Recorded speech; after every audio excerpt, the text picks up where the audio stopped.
character. Every time I speak, I want the truth to come out. You know what I'm saying? Every time I speak, I want to shiver. You know, I don't want them to be like, they know what I'm going to say because it's polite. And even if I get in trouble, ain't that what we're supposed to do? I'm not saying I'm going to rule the world or I'm going to change the world, but I guarantee that I will spark the brain that will change the world.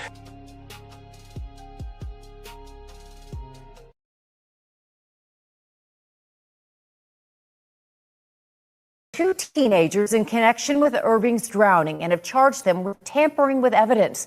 The family addressed this in a news conference earlier today. Our Briseida Olguin has the story. Today we heard from Daniel's mother. She was very emotional and distraught and say these last 3 months have been nothing but agony as they search for answers. Our family has gone through so much the past 3 months. Waiting for the justice system to provide justice. Complete agony, day and night. From the moment we wake up to the moment we go to sleep. It's a soul tie between all of us. We're so equally yoked and connected that we feel this deeply. It's been 3 months since Daniel Erving drowned in Lake Ray Hubbard. According to the affidavit, Daniel and 2 other teens jumped into the lake off a bridge. DPD says after conducting a thorough investigation, they determined the cause of death was accidental. But just a few days ago, 19-year-old Lucas Roper and a 17-year-old were arrested for tampering with evidence. To conduct an independent investigation as to the cause of death of Mr. D. To when he went into the water, that's what remains mystery. A 4th of July beach celebration darkens when 18-year-old Nolan Wells vanishes. If you're going out towards Horn Island, I need you to keep your eyes out for 18-year-old Nolan Wells. His body washes up days later and brings with it question after question. Why did this kid leave them the cell phone if that's what actually happened? But it's clear that there's been a significant period of time between the boat leaving, the last time Nolan was seen, and this boat getting back to his original owner. What we've been told does not make sense. Now, the family and the world are demanding answers. And we're talking about the Deep South. We're talking about a very charged political time.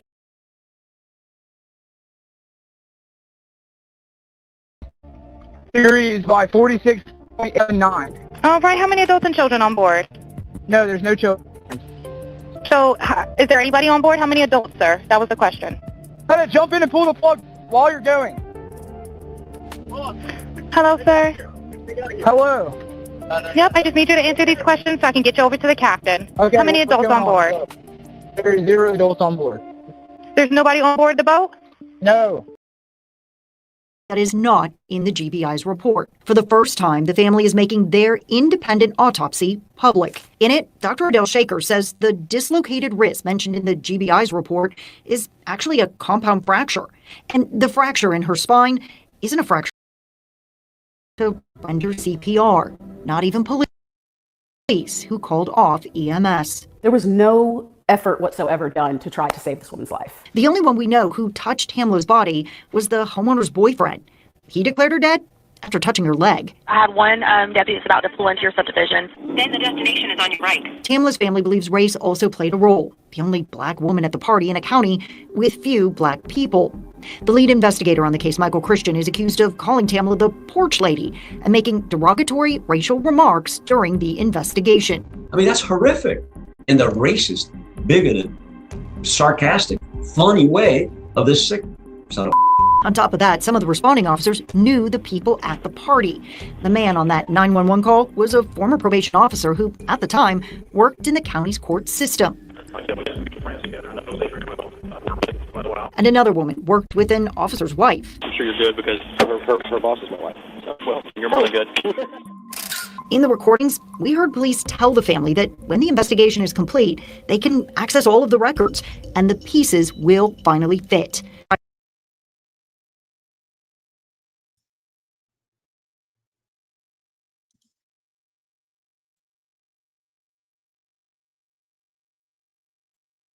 All right, hopefully I'm coming in loud and clear. Let me just remove that. There we go. All right, I hope everybody's having a wonderful Saturday morning. I hope that I'm coming in loud and clear, that y'all can actually hear me. Let me do this. Let me put myself right here. There we go. Now I can see. I see myself now. Everything should be working all well. All right, so also shout out to the Highlander of the stream, the one, the only Bronc is in the building. Is glad to see some folks joining in.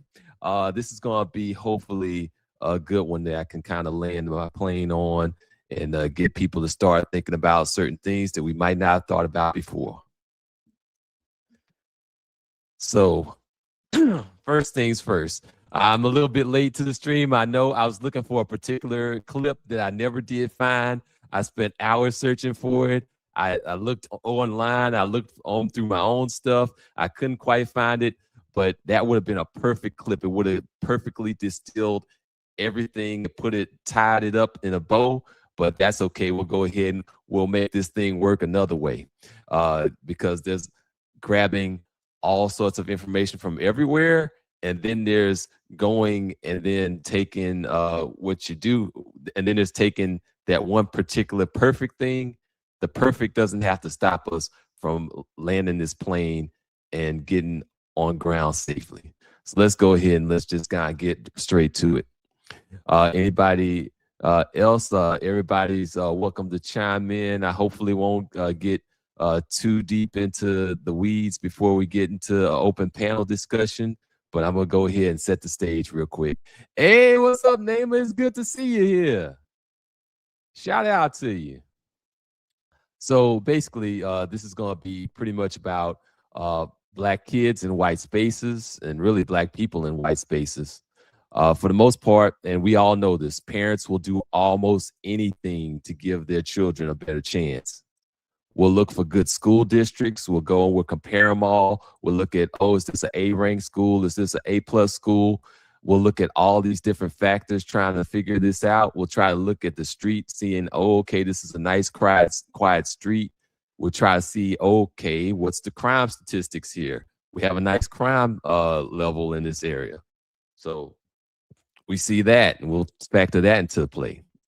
Then there's manicured lawns. What does this look like? What is it? Is it aesthetically pleasing? Okay, this looks like a nice family place. What's the neighborhood like? We're just kind of like able to just kind of leave the bicycles out on the driveway and not worrying about anybody snatching it and taking it off. We'll talk about property values as if property values are a moral virtue. And we call that safety. And there's nothing wrong with wanting to invest in a place that's going to become a valuable asset to the family and actually a benefit later on down the road. But let's talk some more about this, some more factors. I want to challenge that definition of safety because a place can be safe on paper and still be dangerous in practice. A school can be highly ranked and still make a Black child feel invisible. A neighborhood can be affluent and still treat a Black family like a permanent visitor. A friend group can look diverse in a photograph and still fail its Black member at the exact moment that friendship is supposed to mean something and actually matter. And sometimes the danger is not a person announcing hatred. Sometimes it's isolation. Sometimes it's the assumption that everything will work itself out and that somehow everything will just go well. Sometimes it's a delay in calling for help. Sometimes it's a room full of people protecting their own. And the comfort before protecting one's own, that Black person that's in the group. And that has to be considered and taken into a place when you don't have any natural constituency in the room. So that's what I'm talking about. And that's what I mean by safe on paper, because it's like safe on paper for whom? And this is not an episode where I'm trying to tell people, or I'm trying to tell Black people to fear every white person or that they absolutely have to avoid all white spaces. That argument is not, I'm not going to make an argument for segregation. And it's not a claim that every tragedy involving a Black person in a white friend group has to have the same cause. that would be like a dishonest conversation. It would be irresponsible, and it would be beneath the seriousness of the families that are involved in these different cases that we're discussing. This is an episode about the difference between access and belonging, between being invited and being protected, between somebody calling you a friend when when everything's all good and when the music is playing and when we're jamming and all that, versus somebody acting like they're a friend when the night actually goes wrong. This question is not only were you welcomed into the room. The deeper question is this: if you become vulnerable in that room, who will tell the truth? Who's going to call for help? Who's going to notify your family? And who's going to make sure that you come home alive? Emphasis on that alive part. So let me go ahead and play one more thing real quick, and then I'll see y'all on the other side of this clip. Not this one, this one.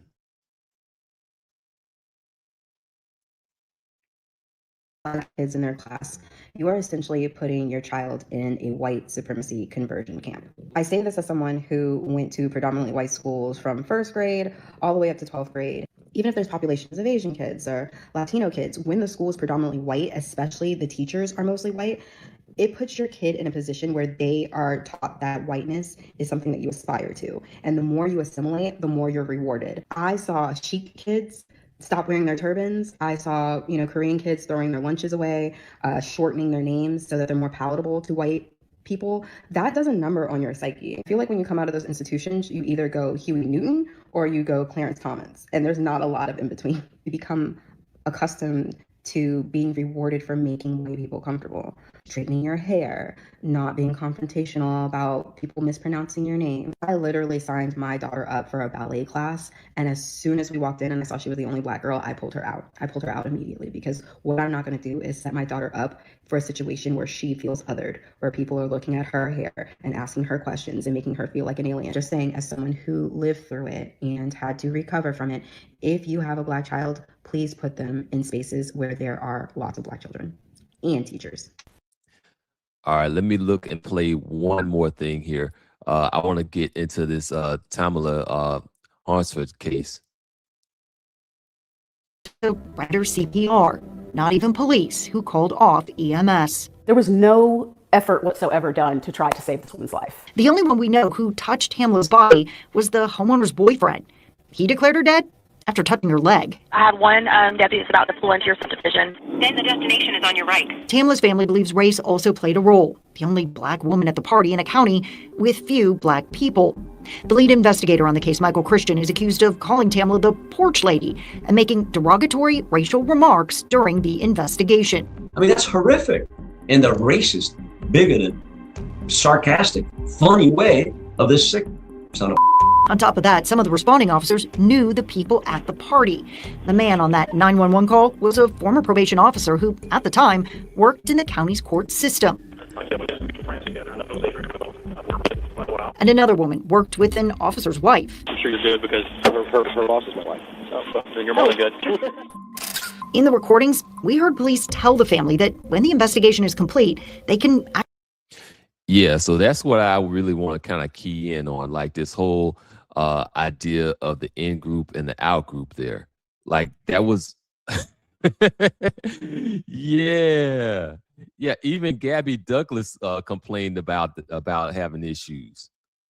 And she's a Olympic medalist, a actual super professional expert in her field, like at the highest level, performing at the highest level.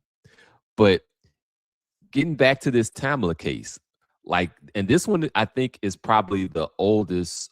This one is the oldest of the cases that I'm presenting.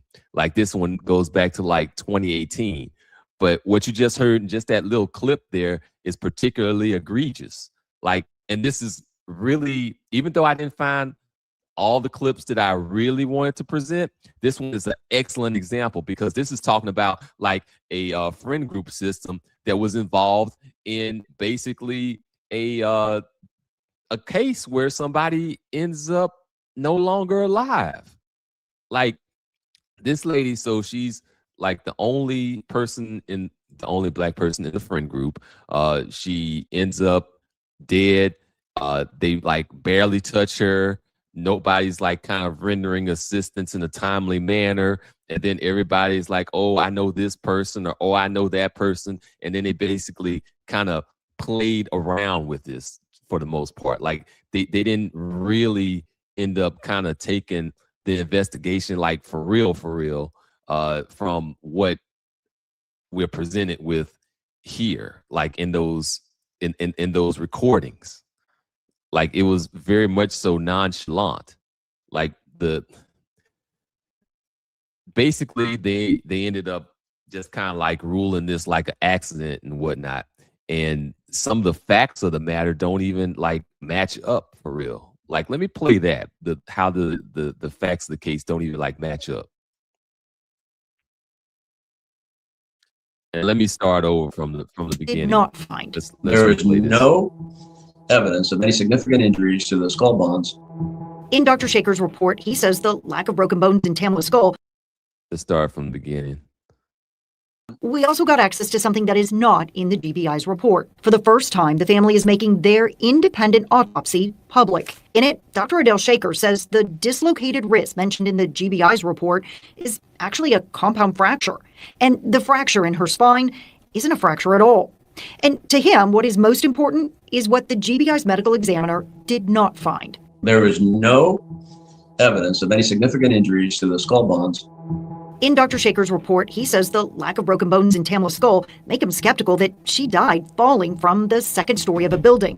Now, at first, deputies on the scene seemed to agree. They showed us the mulch and the rocks in the mulch and showed where, oh, she tripped and fell over this little garden border. From the homeowner to the detectives, there are statements pushing back against the idea Tamla fell from the porch. If you went to brace yourself with your left hand, there ain't nothing there to brace yourself with. Yeah. And you spin, you know what I'm saying? And even more unusual, how the homeowner and her boyfriend found Tamla's arms. It's the weirdest thing. She was face down, but like her arms were down like she just face planted is the best way I can describe it. So her arms were like by her side. I want y'all to think about this for a minute. This is basically like the position of the body didn't make sense. The initial claim of fractures and stuff didn't really pan out after they ended up doing the independent autopsy. And then you have these recordings where the investigators are like, oh yeah, I know this person and I know that person, and are basically kind of treating the whole thing like nonchalant. Like, imagine if that had been like in an all black space with with a white female in an all black space, and you heard things go down like this. Like, it would be completely unacceptable. But this is what we're dealing with. Yeah, they were by her side, palms up. It's a question we heard several times in the investigation because when you look at the scene photos, Tamla's left arm is actually off to the side, bent, her fingers curled under. Did you ever touch her arm? No. Okay. Did you see anybody touch her? No, other than you? No. To this day, police can't explain the discrepancies, at least not in a way that makes sense. They don't care to explain the discrepancies. Like the way that she just, what she just said, they're just like, oh, they can't figure out these discrepancies. Like, of course they can. They don't care to. And another thing that came out that was presented in this case, because they always do that, is like they go and they say, oh, well, but the blood alcohol level. Oh, well, what about these different substances that she had in her system? Did that cause it? No, that's not the cause of death, though, right? Right. Okay, so it's injuries that she has, right? Right. Okay. Did you properly identify the injuries? No. And that's how this goes down. Like, they don't care about us. They don't. I'm not saying like that. I'm not saying that there's no way that any white friend group can care about a black person in black spaces. But I am trying to say that when consequences erupt and when fingers need to be pointed and when the heat is on, there's a natural momentum that trickles down to injustice for you when you don't have a constituency in the room. Yeah, it's mental gymnastics, like award-winning mental gymnastics that ends up occurring. And I mean, that's pretty much like, and I think that this is something that we need to be more aware of when we go and we are in these spaces and when we're in these groups. It's like, just because you're in the room, just because you're a part of the club, doesn't mean that you're in the inner circle in the group. You can feel like you're, because of proximity, that you're in the group, but proximity doesn't really make you in the inner circle, like for real. Now let's take a look over here at another case. If I can find my correct, there we go. And let me start it over. Why do we need an independent investigation? This is the one. So, I mean, I'm trying to hopefully tie this all together because we saw Tamla. We saw that case, and we saw how there were discrepancies in it, and we saw how there was like an internal investigation system of a buddy system going down, and how gaps can kind of like fall through the cracks and through the gaps, and a lot of things come down to network sometimes, and we don't really like to put a real flashlight on that sometimes for different reasons. Sometimes we just want to just convince ourselves, and try to push that into the back of our mind. Just days ago, police arrested 2 teenagers in connection with Erving's drowning and have charged them with tampering with evidence. The family addressed this in a news conference earlier today. Our Braseda Olguin has the story. Today we heard from Daniel's mother. She was very emotional and distraught and say these last 3 months have been nothing but agony as they search for answers. Our family has gone through so much the past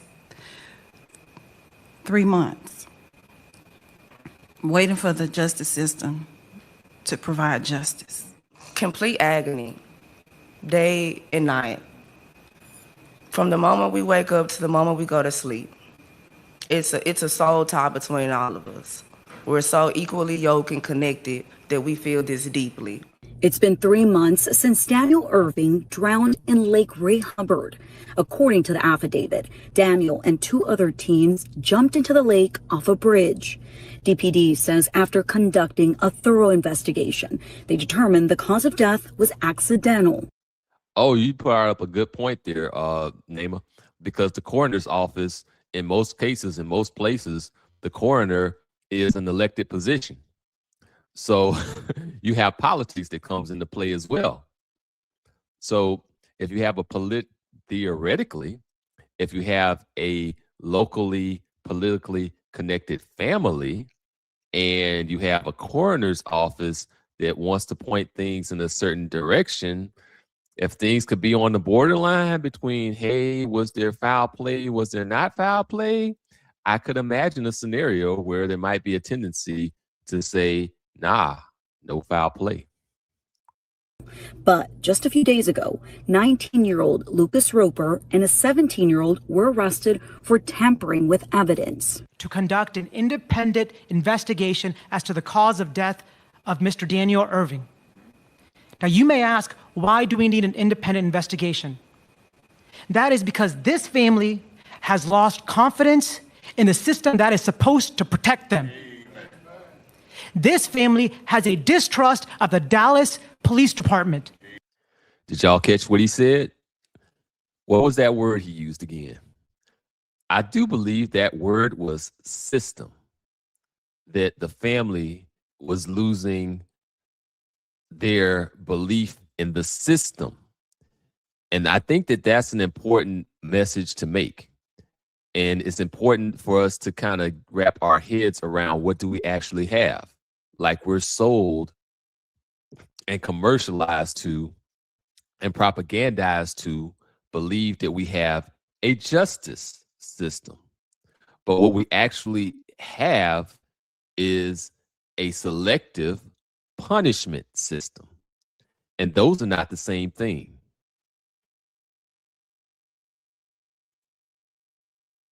They have not given this death of an 18-year-old Daniel Erving the urgency it deserves and demands. According to the affidavit, the two suspects are accused of throwing out Daniel's clothes, driving away from the scene in his car. The affidavit also indicates that Roper admitted to deleting text messages between him and Daniel from his phone.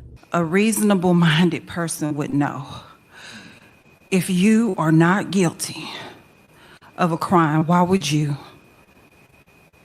throw away his clothes and delete messages and not even call his mother? With this new information, the family is calling for murder charges. Daniel Erving was an honor roll student. He was a member of his swim team. He was a strong, healthy young athlete.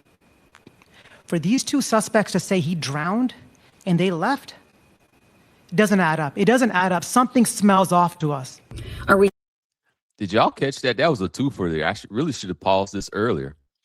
Like, basically, you end up having a situation where the clothes are taken and thrown away. You have the phone taken and messages deleted off of it. How'd they even get like access to his code or whatever on the phone? I guess maybe they used his face for that or something. Like, I mean, you have all these multiple, and then they went and they ended up like going and taking this car somewhere. I mean, like at every level, that's not just sort of suspicious. That's incredibly suspicious. Like, that's outrageous behavior. Like, imagine this.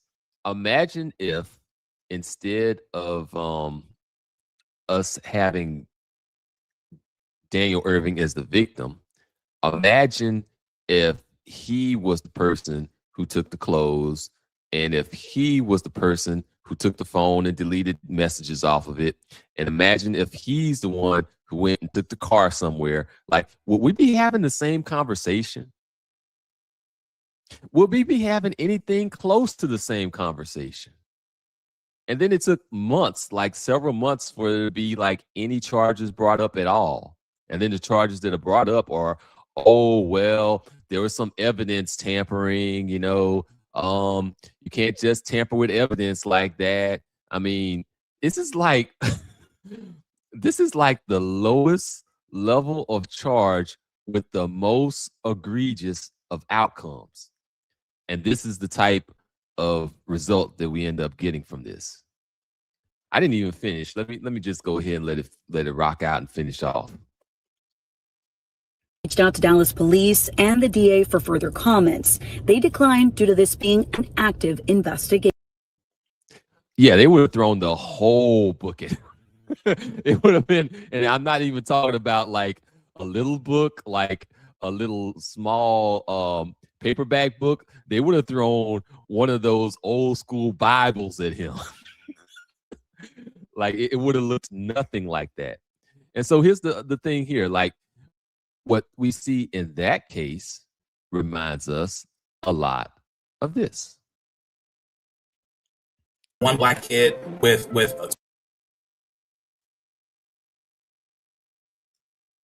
3 p.m. to when he went into the water. That's what remains a mystery. A 4th of July beach celebration darkens when 18-year-old Nolan Wells vanishes. If you're going out towards Horn Island, I need you to keep your eyes out for 18-year-old Nolan Wells. His body washes up days later and brings with it question after question. Why did this kid leave them, the cell phone if that's what actually happened. But it's clear that there's been a significant period of time between the boat leaving, the last time Nolan was seen, and this boat getting back to his original owner. What we've been told does not make sense. Now, the family and the world are demanding answers. And we're talking about the Deep South. We're talking about a very charged political time. We're talking about one black kid with several white kids. There is a scenario under which there could potentially be something to hide. Yeah, it is a very similar case. In this case, I mean, in the Nolan Wells case, we have the friends with the phone. He's miles away on a whole nother island. Like he's on an island, they're back on land, back at a house, and somehow, and then they have the phone. He's gone. Like they haven't actually even like established that he made it home safe. Like there's so many different levels. And then on top of that, like in like a legal sense, when you are the pilot of a boat and you have people that you transport, you're supposed to be legally responsible for them. Like you're supposed to, like if they have, even if they had like a little like minor issue or something like that, you're supposed to render assistance. You're supposed to be able to make sure that they get back to land. Like when you go and you take somebody out on a boat, you are responsible for bringing them back, like legally. And the everything regarding that case is kind of like an echo of other cases. And so you don't just have just the whole thing with like the missing with the phone being in their possession. You also have the similar dynamic where in this case you also have like you have a judge involved. Like so like one of the friends in the friend group, the mom is a judge and whatnot. So you have that element of potentially a politically connected family. And then when they first came out with the first releases from law enforcement, it was pretty much immediately on to the idea of, oh, well, this is just a sad accidental thing, without really getting involved in a whole lot of investigation on the case. We're talking about like before we even get into like an autopsy or anything like that. You already have the narrative put out before we get to that point. And so, I mean, this is the stuff that we're dealing with. And let me go ahead and I'm going to play just like a few more things before we go ahead and open up the panel, because it's beginning to get late. I don't want to be sitting here like forever without getting you all to chime in, for sure. As a matter of fact, let me go ahead and drop that link right now. And then that way we could get y'all in the queue while we go ahead and we play a few more clips.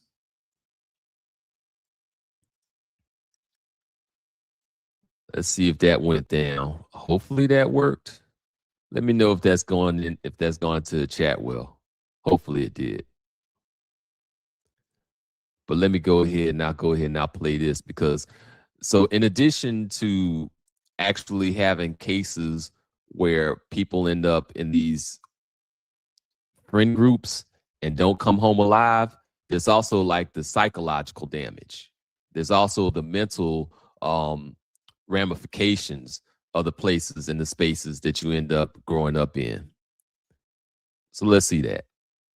That was, and how it kind of warps your self-perception, because I went to a private Catholic school for 6 years, so 7th grade through 12th grade, and it's so crazy watching some of your peers, like they're going through normal dating experiences in high school. They are having boyfriends and they're breaking up and they're getting asked to homecoming and prom and they're going to parties. And I think also another aspect of that is I had very strict African parents, so like I wasn't going to parties and being able to like hang out with friends and do these after school things outside of like extracurriculars anyways. And then on top of that, it's like nobody's checking for you because you go to a predominantly white school, so like they're not checking for you, and it really warps your self-perception, because then you kind of grow up kind of invisible, especially during like your adolescent years, where the way that you're perceived has such a huge impact on your self-esteem, especially if you don't grow up in an environment where self-esteem is really instilled in you. It's so easy for that to get broken down unless you really, really have developed your own self-worth on your own. But I think for a lot of young Black girls, that is not the case. So you just grow up kind of feeling like you're chopped, basically.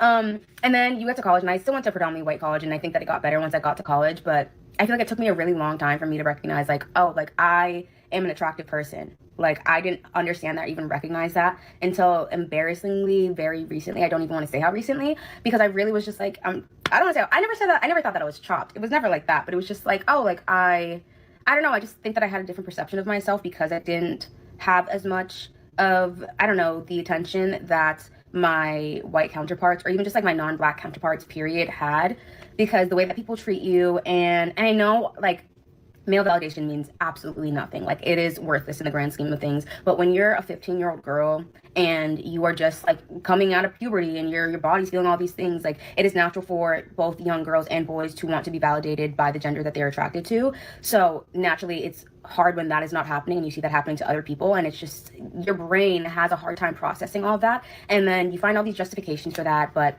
all in all, I just want to say this, especially to the Black girls in predominantly white spaces now in middle school, high school, if you're watching this, it absolutely gets a million times better once you graduate from high school, and especially once you graduate from college. There is light at the end of the tunnel, and I know it's so hard to imagine that because I remember, like, I was fighting for my life. I literally had a countdown for graduation from, like, my sophomore year. It was, like, a crazy number, like 500, 600. That's a darn shame on multiple levels. Like, yeah, she is like legitimately like pretty or whatnot. And gosh, a 500 and some odd day countdown. That's crazy business. But then on top of all of that, it's a shame she came away apparently with like this weird, warped scar or social wound where like this stuff, this lack of attention kind of like bothers her. Like, you can tell that it bothers her, but then at the same time, she wants to play this like feminist game about like, oh, like, but the male gaze doesn't matter or something like that. And it's like, yeah. Did you hear what she said though? No, did you really dial into what she said? Right now, when you actually listen, she said she was very selective with her words, right? When she said the male gender that you want, right? So she basically said, all right, now she said non-Black men earlier, right? But see, she's doing everything she can not to say white men did not choose me, right? But the Black men in my area, or she didn't say the Black men in my environment did not choose me. So you went hunting, or you went to sell your services at a place that your services is not needed. That's the equivalent of me trying to go down to the south, the South Pole, and I'm bringing snow.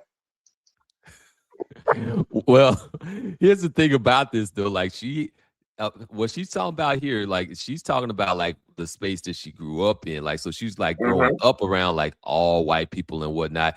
And like what I see, like, it's not just like one or two, but like if we really like went and dived into it, there's like at least hundreds of these like confession videos like this where we'll deal with like a Black woman that either like yeah, where like there really are socially scarred from this man, like for real. And the problem is like that whole not being desired thing really did bother her, and not just her, but like all of them. Like it did bother them, and then they came away. Some of them came away, and I hate that I missed the clip. Came away with like a Stockholm type syndrome where, okay, well, I was rejected, so therefore I want this even more. I need this validation even more, and I need this validation from over here even more.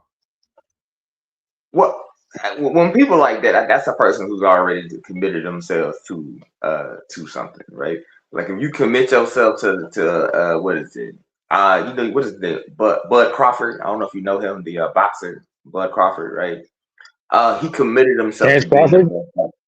Terrence Crawford. Yeah, right. He committed himself to being one of the best boxers that he possibly could, right? When he committed himself to that reality, or to that goal, or to that thing, I mean, he lost some things on the way, but he did eventually gain the title that he won, right? And as soon as he got the title, he quit, because for him, the validation of being the best boxer was the ultimate goal. When your ultimate goal is just to get a white man, any white man to do necessarily, it don't matter the status or the quality or the looks or whatever, right? When you committed yourself to being a white man hunter, right? You commit yourself in that full stop. You get the results that you get. Yeah, I kind of really wondered to myself, like, because he kind of like a little bit alluded to it about like, okay, after she got out of high school and after she got out of college, then things kind of like got to kind of turn around. And it seems like she's alluding to the fact that maybe she got outside of white spaces and got some validation from black men. I mean, that's what it kind of sounds like to me. And I guess maybe I better play this one because I didn't, for anybody that might have missed some of the earlier stuff, this ties into the broader topic and, puts everything together. So let me go ahead and play this clip real quick, hopefully if this is the right one. Child, and you put them in an educational scenario where they are one of the only black kids in their class, you are essentially putting your child in a white supremacy conversion camp.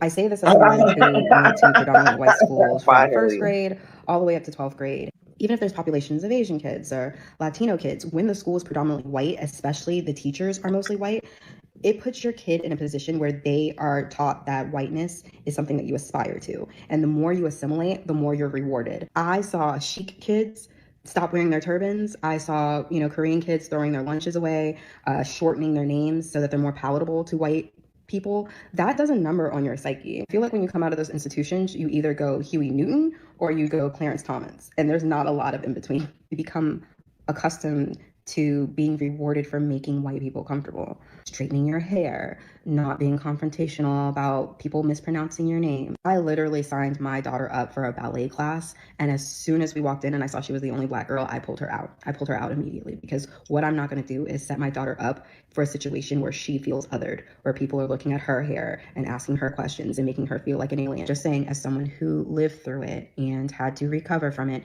if you have a black child, please put them in spaces where there are lots of black children and teachers. Yeah, that pretty much lands the point. She had it done pretty much within the first sentence there. Like, see, it's not that easy when you're being honest, right?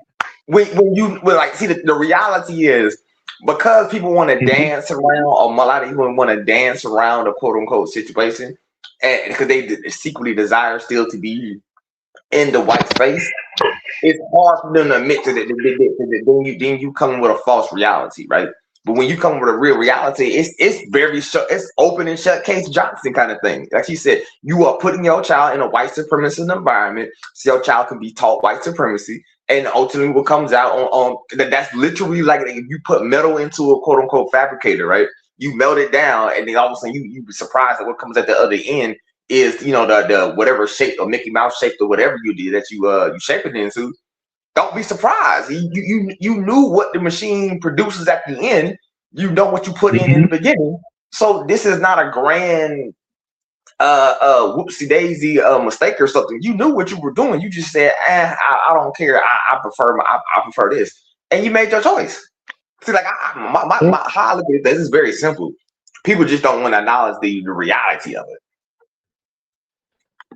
I think that there's a lot of things that end up affecting the decision-making process because there are different distributions of resources, and a lot of people are trying to go to where the resources are and the networks and the connections and the possibility of more success. And then there's the other side to that is that there's also a cost to that. Like there's a cost to your development as well. There's a cost to your psyche. There's a cost to all of these different things, and you need to kind of like prepare your kids for that before they go into those spaces, or they're just going to be kind of like steamrolled by this system.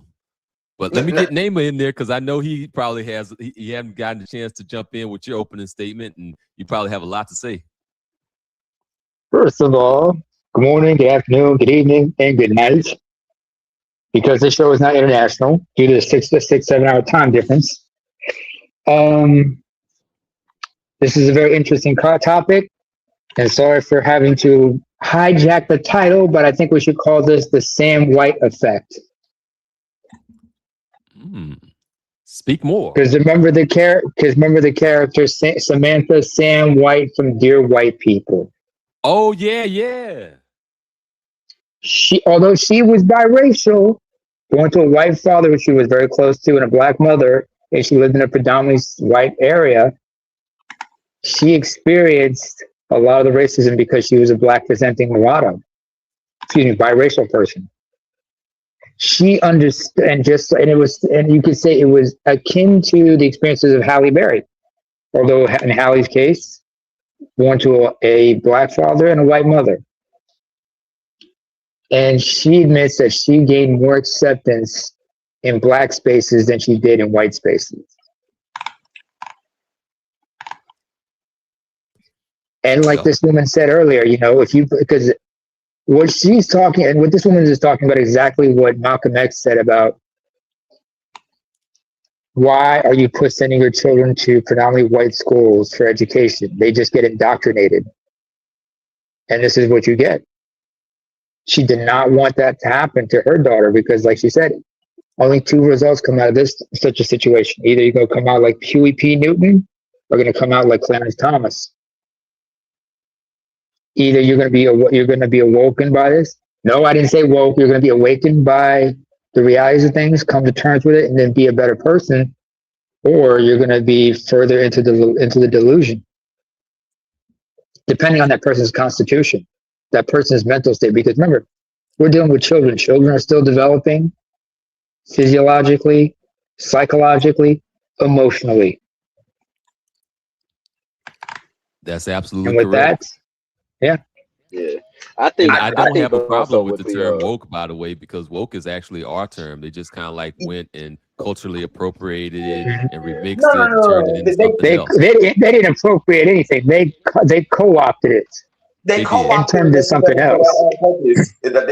They use our whatever we say, what's that saying, right? And if it's a good thing, they turn it bad. If it's a bad thing, they try to turn it good, right? Okay, and when they do the adverse, right? The same thing with the N-word. The N-word was a bad word, but now they're trying to make it seem that this is a cool thing you should be saying anywhere and everywhere. No, it's not. Like it's the same thing when you say woke. The reality of staying woke is staying quote unquote focused. Right, when you're woke, you're supposed to be focused on the world around you. Yeah. So I wasn't sure when I said it. When I said it, I meant to say awaken or awoken. That's what I was trying to say. But everybody's always listening for those buzzwords, the dog whistles. And I'm telling you here, there's no dog whistle here. What white America has done and what they always do with our causes, right, is they take them and they liberalize it. When I say liberalize it, they make it in a way that it benefits them, that they push their agenda forward, right? For instance, the civil rights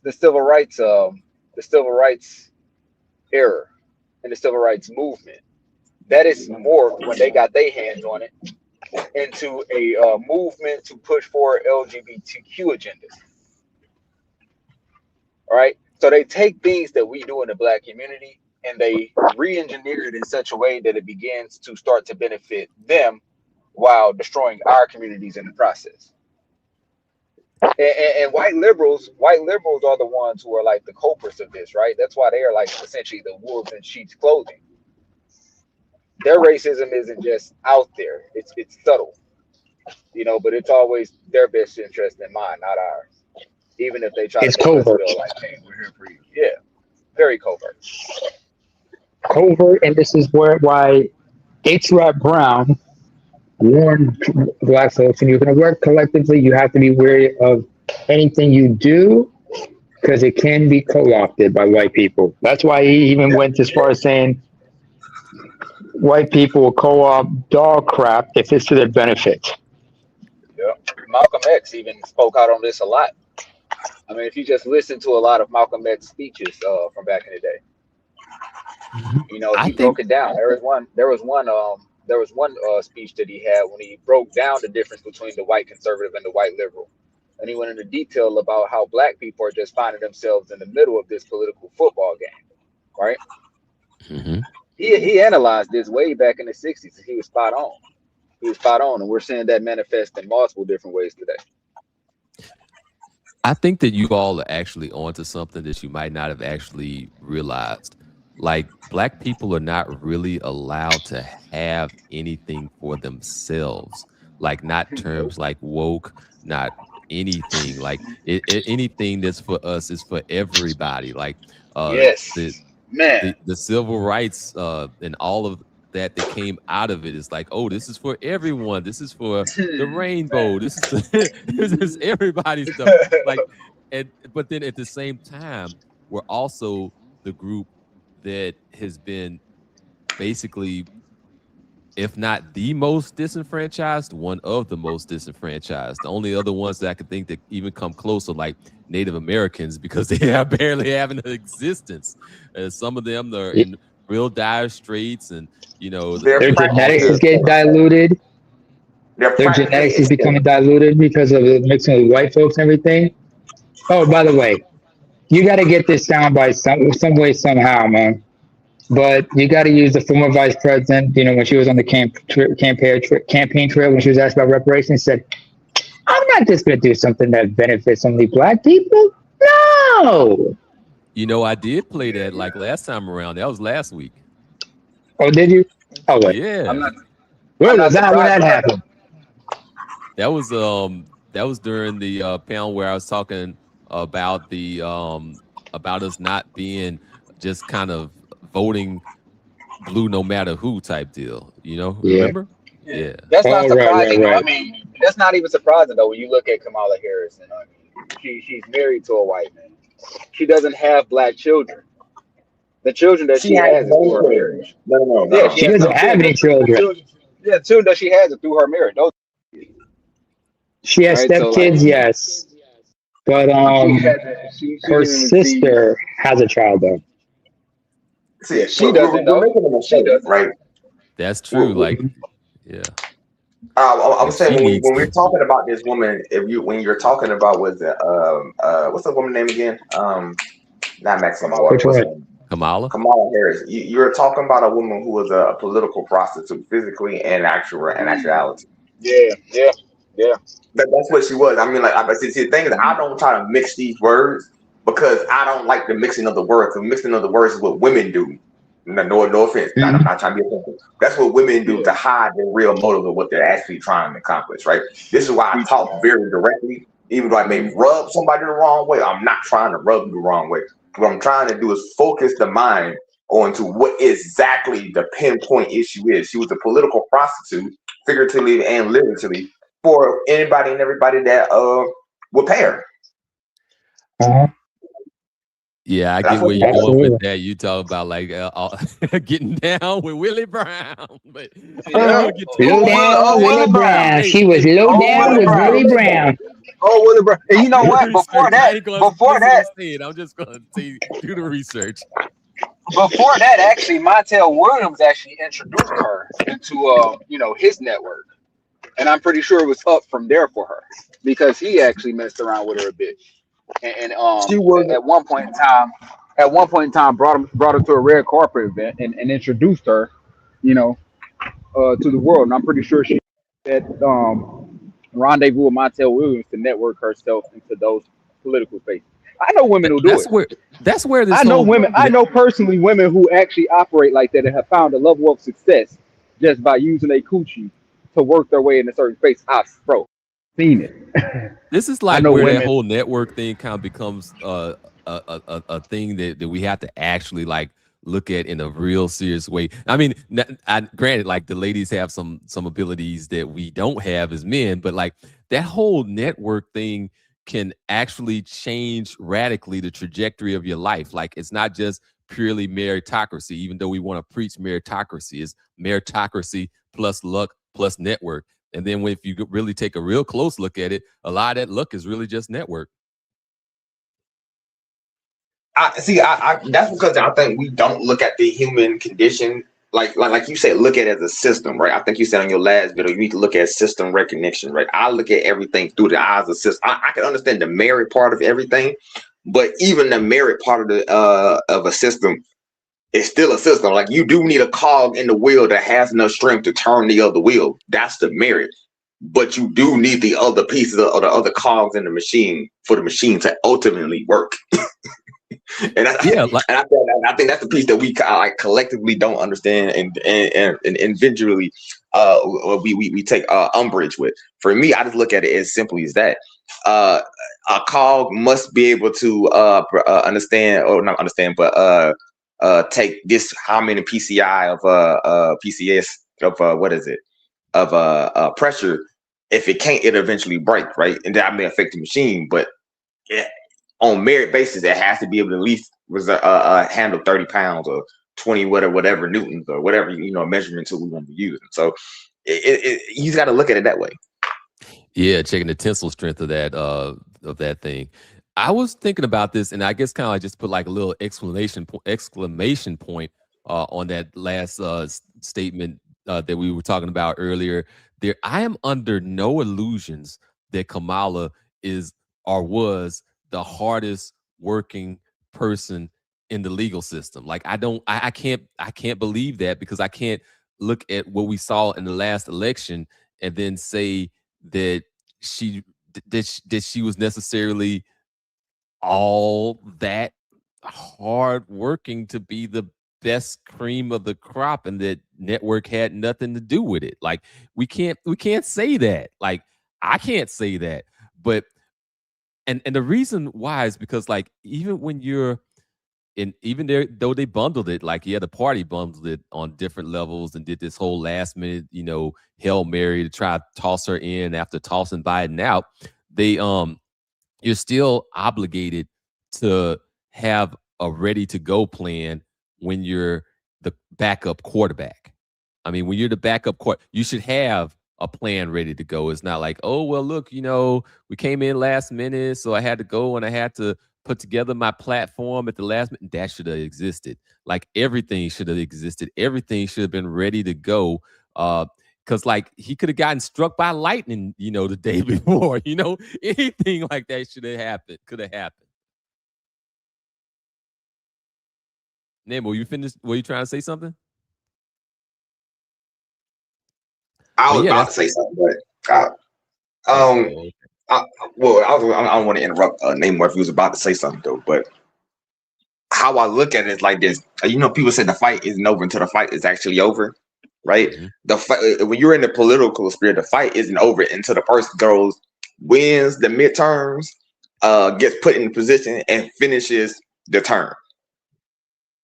That's when the fight is over. Mm-hmm. Right? It's the same thing. So when I see people say they weren't prepared for the person to quote unquote make it through, then you weren't actually prepared for the fight.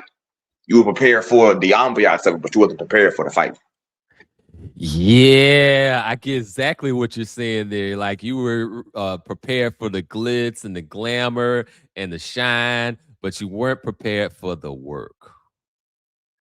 Exactly, and that's what I'm saying. Like that's how when I look at certain things, that's how I understand. Like the guy who, what are you gonna say? Like say your soccer team, basketball team, or whatever, or, whatever. Boxing, right? Even like boxing, you need to be prepared, in fighting shape for that.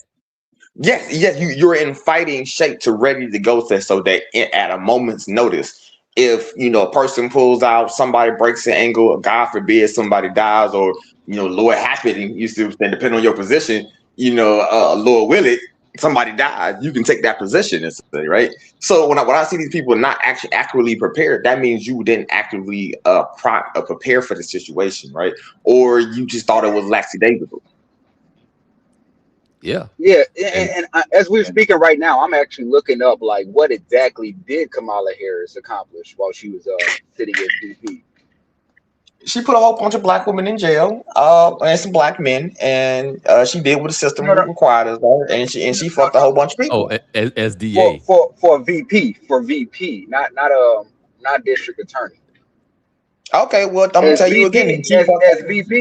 As VP, there is nothing of net value that she's done. Of course, she's just taken the same liberal agenda, which is to support abortion, get more gun control. Regarding immigration policy, she caught herself doing putting together a deal called the the Central America, the CAF, the Central America Forward Plan.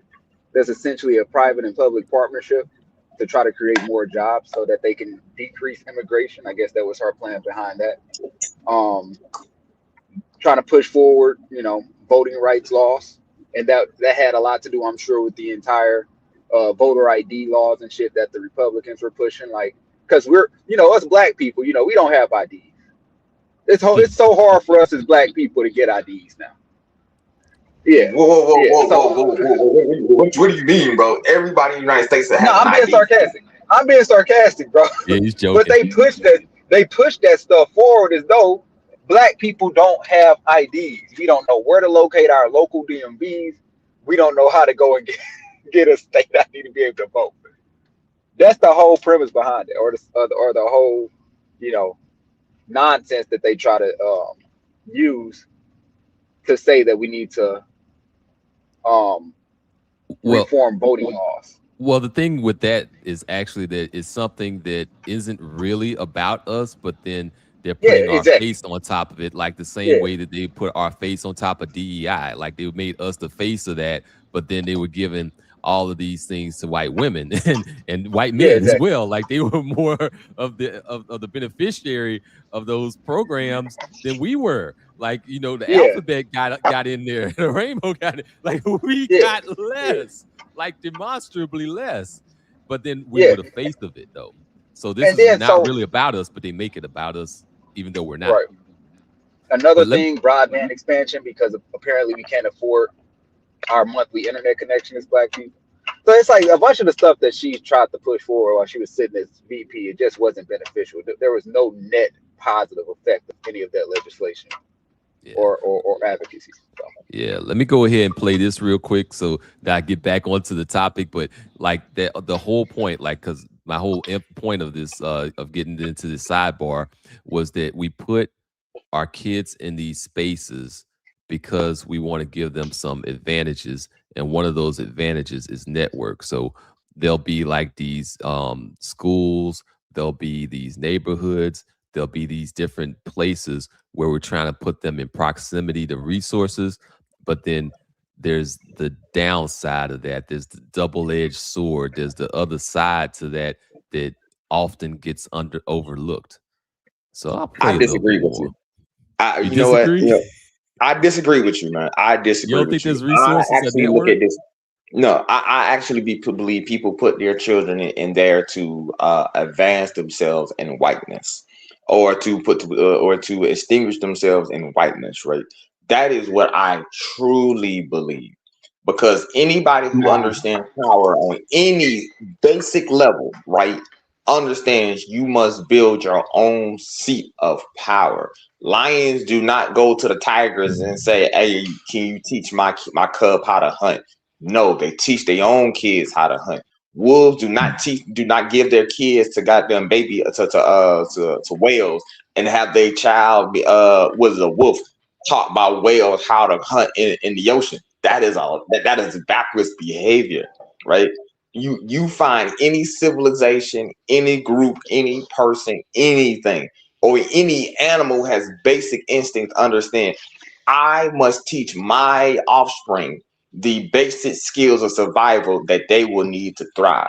If you are not seeing that, you are seeing somebody who is capitulating and selling their children to quote unquote whiteness for whatever said gain they believe their child can quote unquote gain. Here's the problem, though. Instead of living in the forest like we should as wolves, we're stuck here in the ocean amongst the whales, and everything is in the whale system. So whenever we go to just about virtually any job, it still links back to the whales system, and the whales are operating it, or the whales are owning it, or the whales have all of the shares of the ownership of this particular system that you're in. So it's like the environment that we live in overall in aggregate. So the resources are pretty much there. Now we can try to extract what we can to try to build our own systems within that system, but you have to start from somewhere, and that starting from somewhere kind of lends itself to trying to get what you can out of that system that's in macro. Let me play this real quick. I disagree with you again. Go ahead. I disagree with you again. Go ahead. Okay. Play that, and then I'm gonna give you some pushback on what you said. Usual. Oh, okay. So we'll go to Bronx, then we'll go back to usual. But first, we'll do this clip. And I was just sitting there not third wheeling. I don't know what it was. It was just two white dudes. I was the only black person in this hangout, okay? And we were like trying to go to McDonald's and their mom wasn't letting them. And so they were like, oh, someone should go in the house and like ask. And like pretend to be us. Just random. Like have one of us pretend to be the boys. And one of the white boys, turns around and says, oh, she can't 'cause she's a nigga. Oh, in 7th grade, someone said, she's hot, she's just black. Next. Or like just usually, sometimes like the N-word will slip out and it just goes like silent. And like one person looks at me and I'm just like, because what am I supposed to do about it? What am I supposed to do? Like in the summer, I got bullied by a black girl. This was like 7th grade. This like video was going around, picture was going around of me. Just literally at a pool party, sitting down, minding my business. But I was dark because it was the summer. And I was just getting called like dark, black B word. Like they were making fun of the video because I was dark. Mind you, a girl making fun of me, darker than me.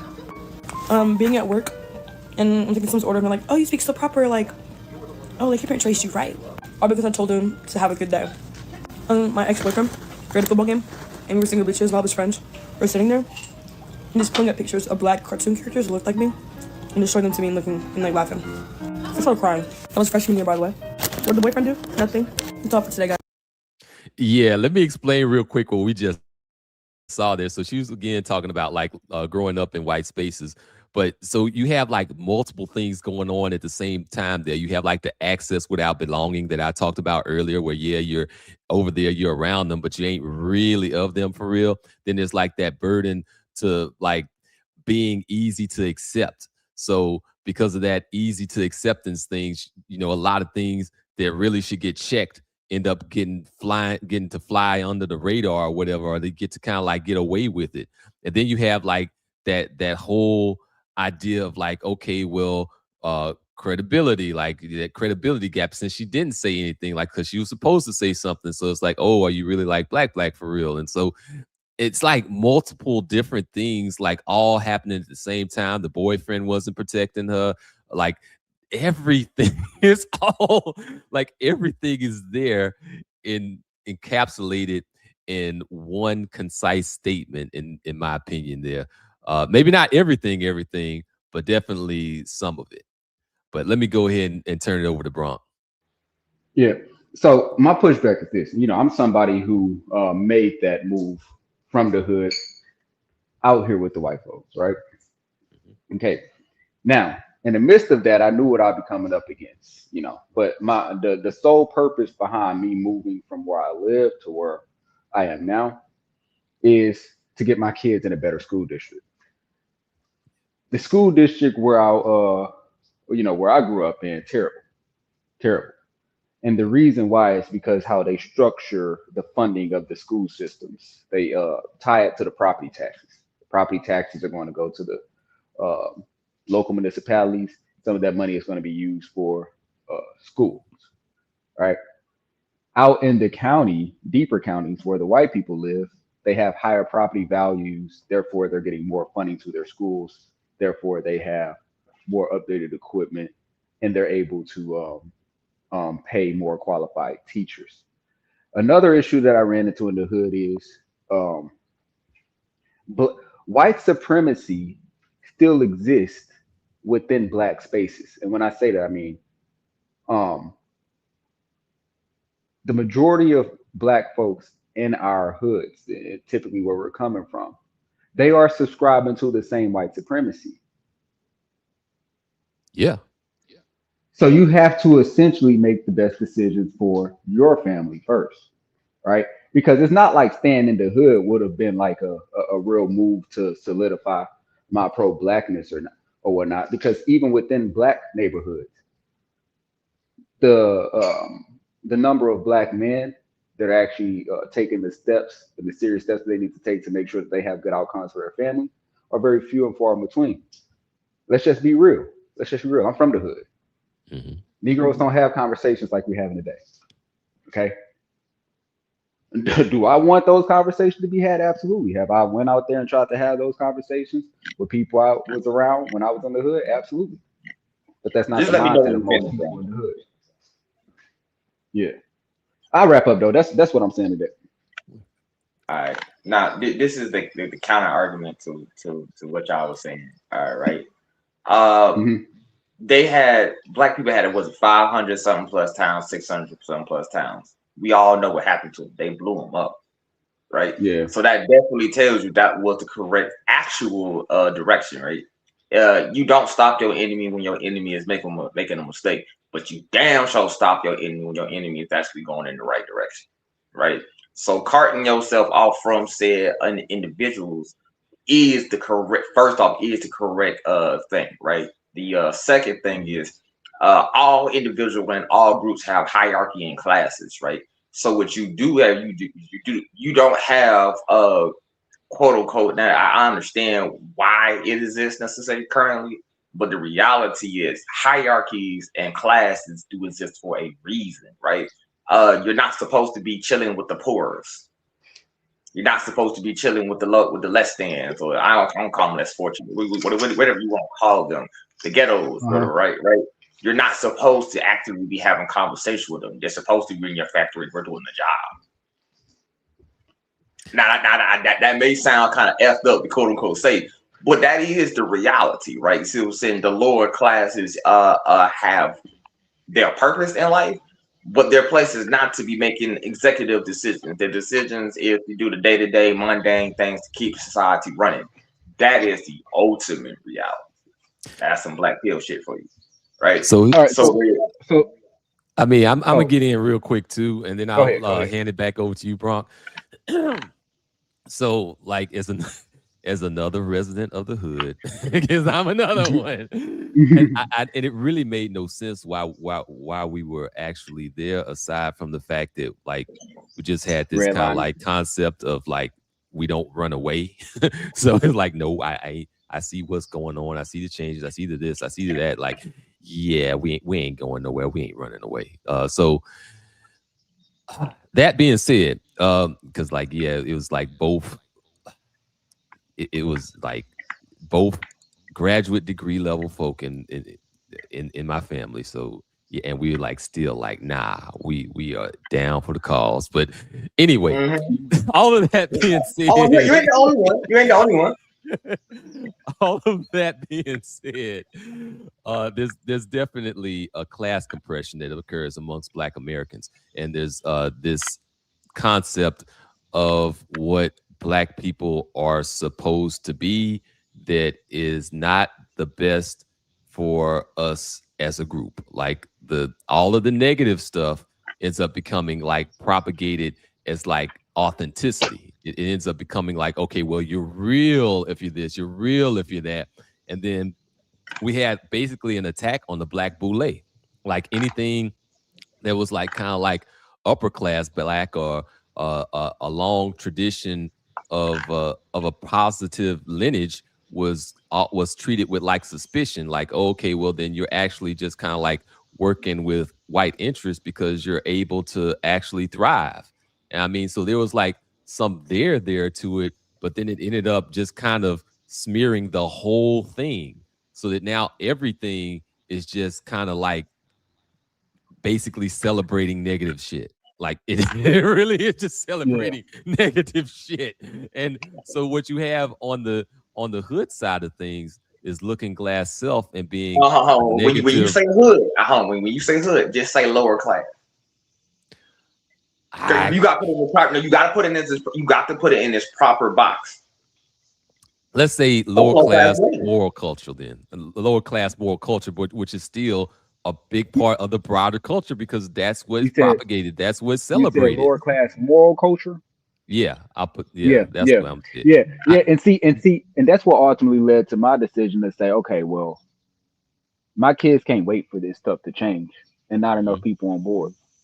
And so I get, I'm all for those who stay and kind of work through it, but it's all individual, right? Like for me personally, my individual situation, 6 children. Maybe if you have less children to worry about, or if you decided to have a smaller family, then you have 1 kid or maybe 2, and you send them to private school, you stay in the hood, and you try to make your efforts from there, right? But when you have to make those type of decisions, it's always going to be what's in the best interest of your family first. And the private schools are not a silver bullet either. That's definitely some negative things that go along with that as well.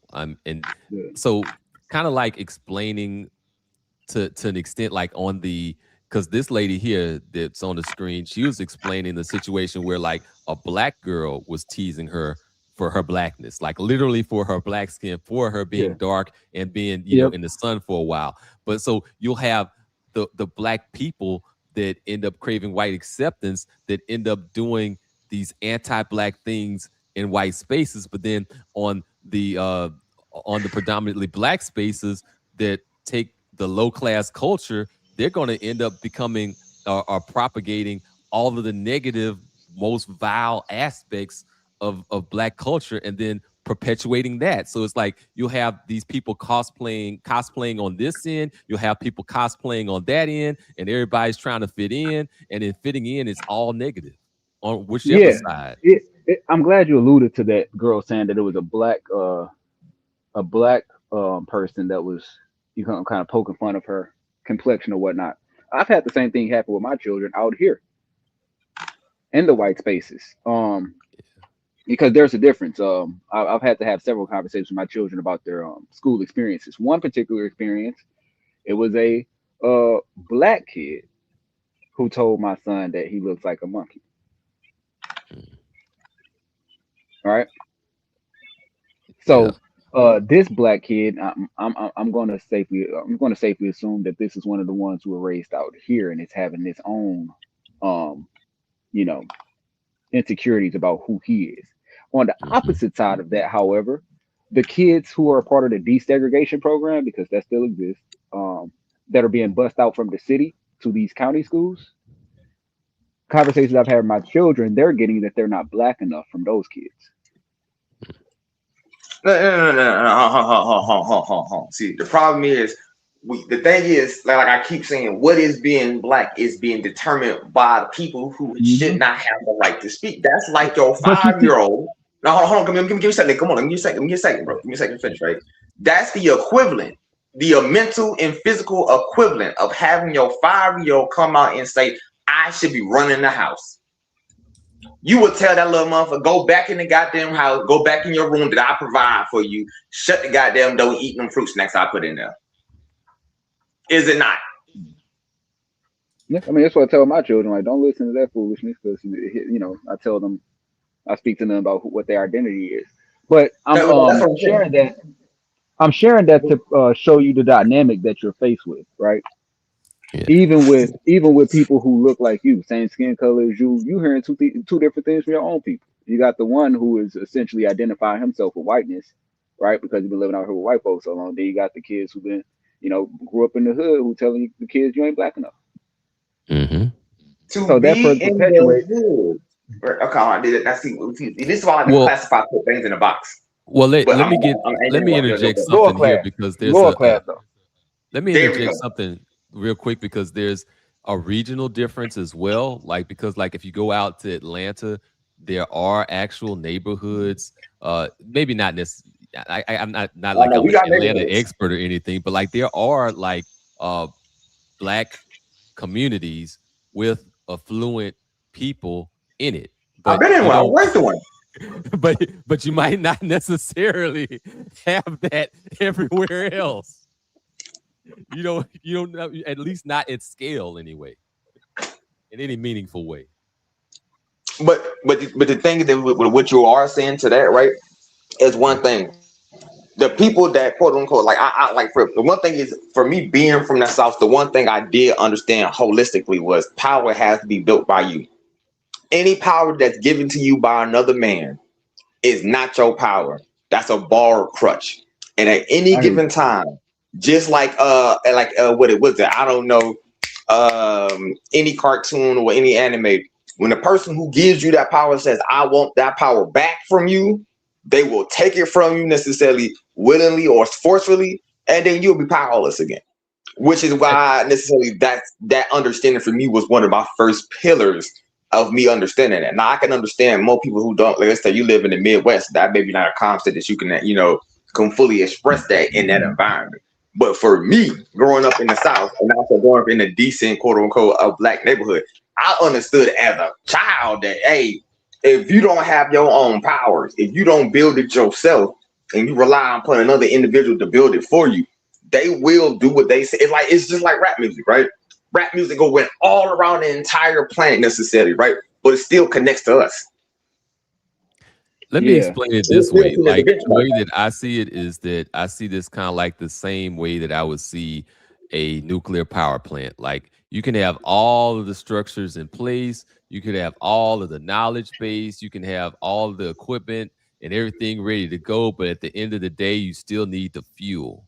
So you got to get that fuel from somewhere. So you acquire that fuel, okay, cool. Like, but at some point, and then you have like moderators, right? So if you want this to actually work, you have to actually be able to like go subcritical. You have to actually go critical. And once a thing goes, and kind of getting onto like an adjacent thing, because like actually if something goes critical rather than subcritical, then you actually have a problem there. But like, let's just say for the sake of argument that you go critical. Critical means you can no longer take this thing back. You've gone beyond the point of no return. So as long as there's enough moderators to stop you from accumulating more and more and more power to the point where you can't get messed with, then they can kind of keep you kind of like in check. So they can kind of take that back. But if you take this to the point where you get to criticality, then that's over with.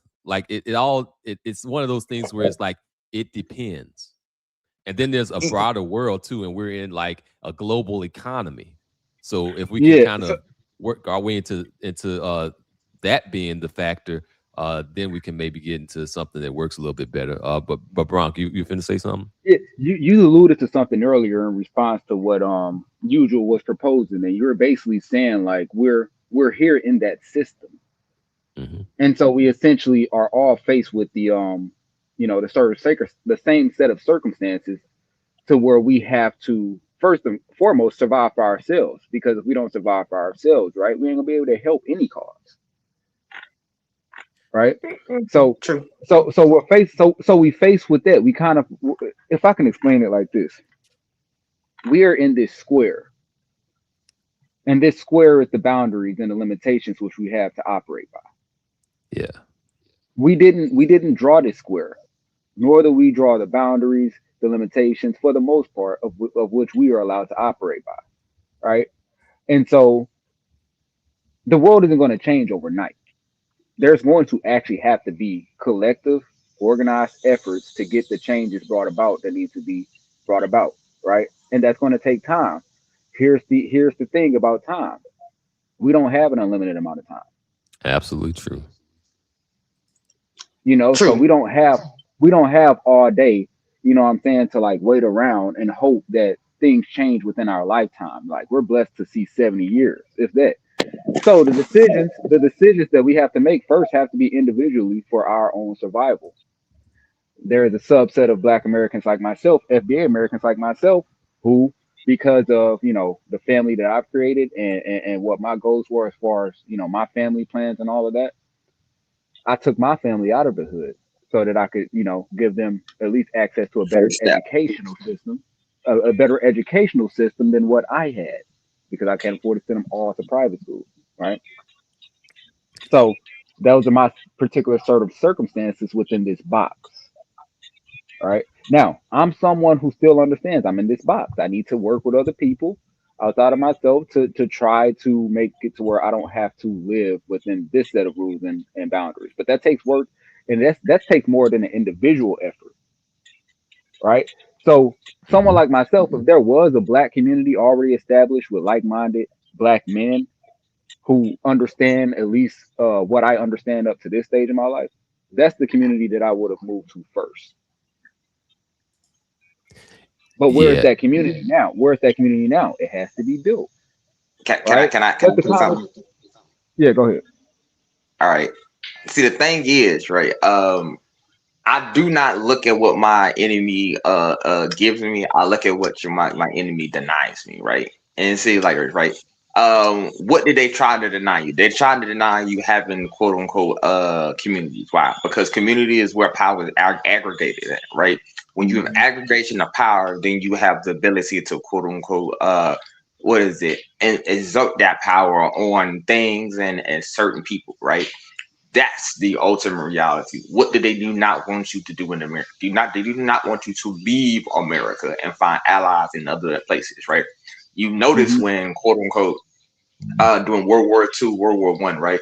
When the black soldiers left out and went to, let's say, France and other places, they found, what's the word, camaraderie with not only other, quote unquote, Caucasians, but other nationalities of people, right? So that is the two-way thing that people, I don't think black Americans holistically don't do, right? And then you have the women on the other end trying to stop doing that. So the problem basically is you got an ecosystem that basically wants you to stay here and just get punched in the face. How do you stop that?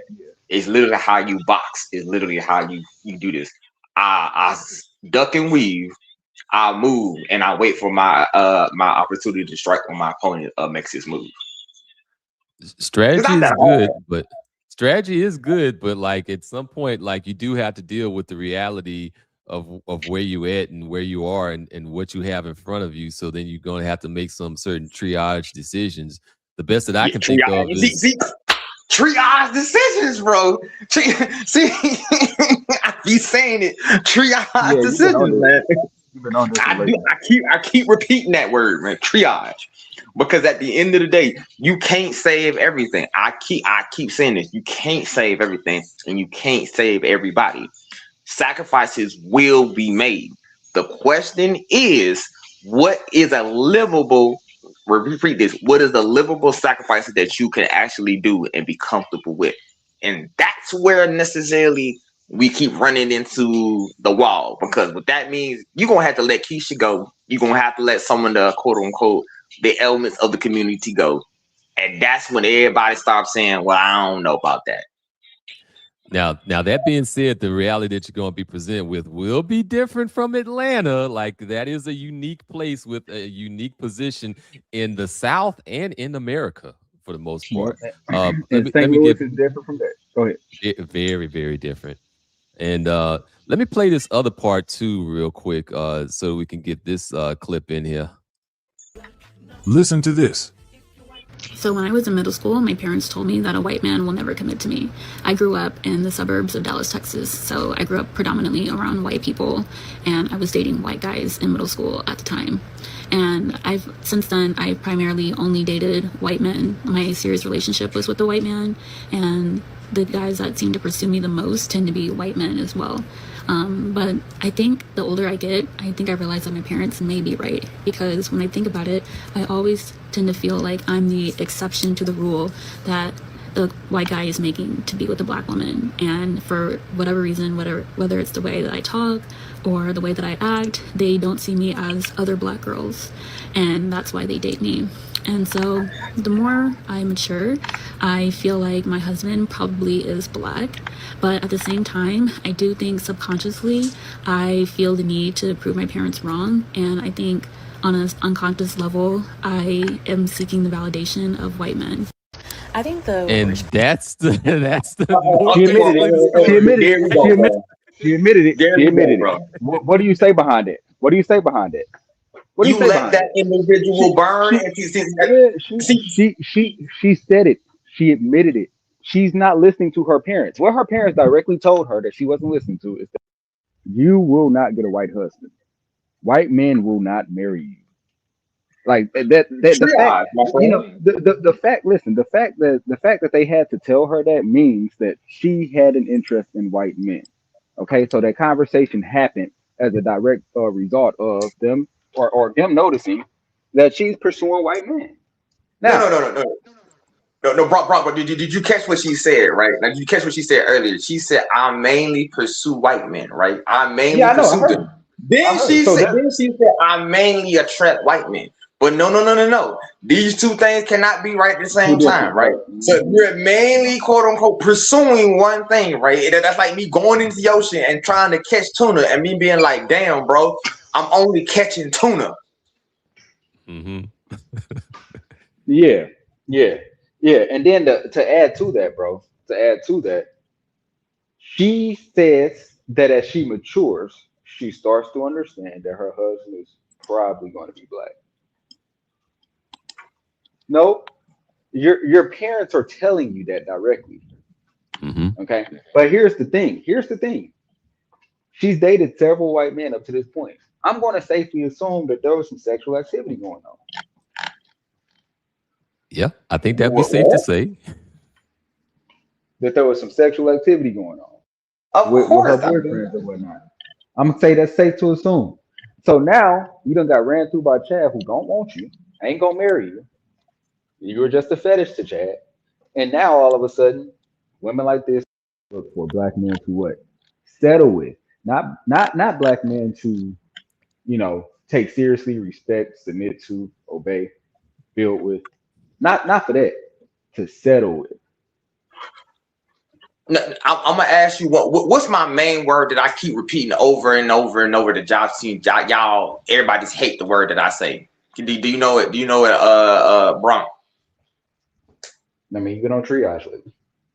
Yeah, triage, bro. Right. So when you see that individual like that, necessarily, I'm just gonna ask you if from what you have known from me, if my triage level, right, where would you think I would put this individual? On the bottom, man. Savable, non-savable, we can work with. On the bottom, yeah, like just let them go. You're gonna just let them go, right? So that's the problem, right? You're trying to save individuals who should be sacrificed. But not just us, though. This is where it gets deeper. Remember I was talking about that box that we all in earlier? And how we didn't really create the limitations and the rules and the regulations and boundaries in this box? The system supports anyone. The system supports anyone who essentially is trying to, who essentially supports making it harder for black men to rise above all of this. So they have a safety net that we don't within this box, within the system. I disagree to a degree, but I'll let it stand for a second. No, they do have a safety net in the fact that they can do all of that and they can still mostly have from their eyes at least, they can still be funded. Okay, they can still have a pretty decent lifestyle, even though they make terrible decisions. Right? Like women like that can do shit like that and then be the victim in this system and receive support. All right, okay. I'm gonna give you this is my monocle of pushback, right? If you join my system, right, there's benefits to joining anybody's system, right? When you quote unquote leave a system, necessarily you don't get the benefits of that, right? So an individual like her, she joined the white system. She will get the benefits of the white said system. She may have certain varieties of life, like she said. I know that I'm just a quote unquote, I date white dude. That for her is the benefit for her, right? I get to be around them, which is the benefit that she wants, right? What is the downside? I feel like shit. I feel like I don't even exist. My life itself is quote unquote, it can be ripped from me at any given moment necessarily by any one of these individuals. That's what she settled on. It's like if I go join a Chinese system, right? And put like this, right? And I get the benefits of, let's say living in China, right? But when the Chinese eventually say, all right, Negro, you out. That's why I'm keep saying the reasons that the thing I keep saying is this, right? When you build your own system, which is quote unquote, even if you're within a box, right? You can build something within the box, which is what we did. That's why you had your own said community. I've seen them there. I've seen them built. I lived the one. I was raised in one. Now, granted, that is as somebody been telling me earlier, that was the benefit of being raised in Atlanta, right? But it was done, right? You see what I'm saying, right? You gonna have to burn my city down 100 times, bro. Yeah. I'm sorry. Yeah. I got you. No. I definitely. Hey, if we can do it, that's why I show up to stuff like this regularly. I can spend a lot of my time, talking to like-minded men who are actually doing something of significance. You actually have resources, actually can, invest time, effort, and actual money into these kind of things. That's I believe. You can build that again, and I will fully support building that again. I'm just saying right now, we don't see that, right? It's like people just kind of stopped building and got comfortable in this system, in this box. I think that I think that there's another thing going on too, and that's kind of like ideology. Like we were kind of like sold on meritocracy. We were sold on the idea that, okay, if we can just like earn enough money, we can move the right way, we can buy a place in the right district, speak the right language, kind of like deal with the right people, and then put our children in place to where they're finally going to be in a safe situation. But there's no safe situation in America, unfortunately. But there's not really anything wrong with pursuing elevation. Like, because if you're not pursuing elevation, then you're pursuing stagnation. Stagnation, yes. Yeah. See, I agree with you saying, right? But there's ways that things can be done, and that's the reality that I think people just keep fighting that one part, right? It's a way to be done, right? If you want said quote unquote strength, you have to go do push-ups. You got to go hit the weight room. You got to go outside and run, right? You can't say I want to be as strong as quote unquote He-Man or Shango or whatever ideological quote unquote strong man there is, right? Without doing the work. Even Hercules had to do his 12 labors, bro.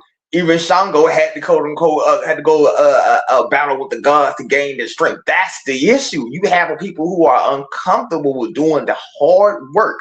Repeat this, the hard work of doing it, right? And that's what I bring back to the matriarchal culture, and you got to destroy that shit like it's quote unquote the plague. Yeah, that's how I was just about to say that's mostly what I was about to say yesterday, right? Because that's the person who somebody submitted themselves to the white quote unquote system, and the person who does that, you got to pretty much cut them out holistically, right? And once you do that, now you have the proper thing. You got to pull. I won't say a thrag from Omni-Man kind of moment, but you do need a separation from them and you, us necessarily, and it's you over there, right? And you have to do that because quote unquote it must be done. You do not let your 5-year-old run your house.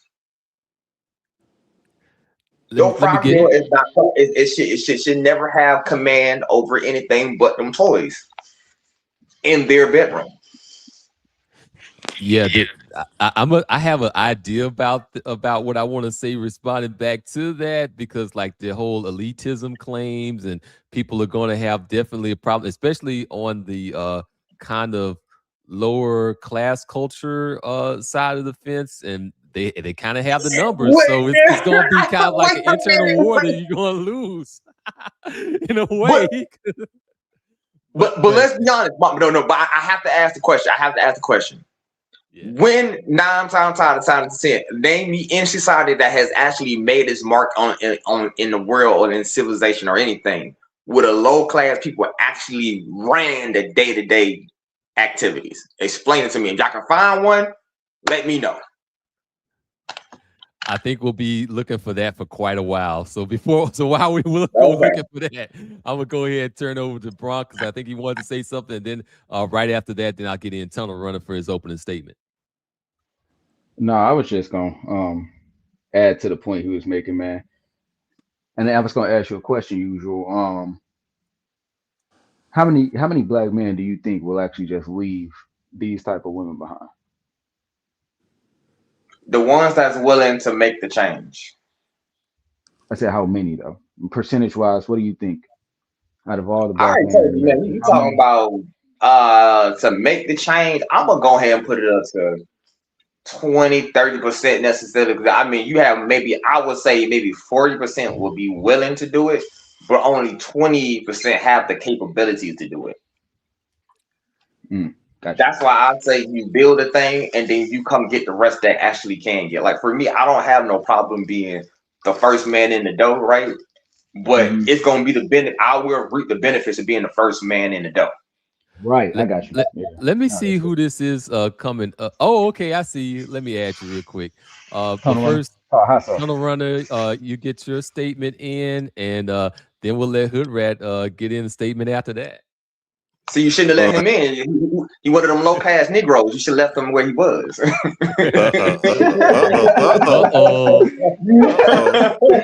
Oh man, don't get this man started, bro. Yeah.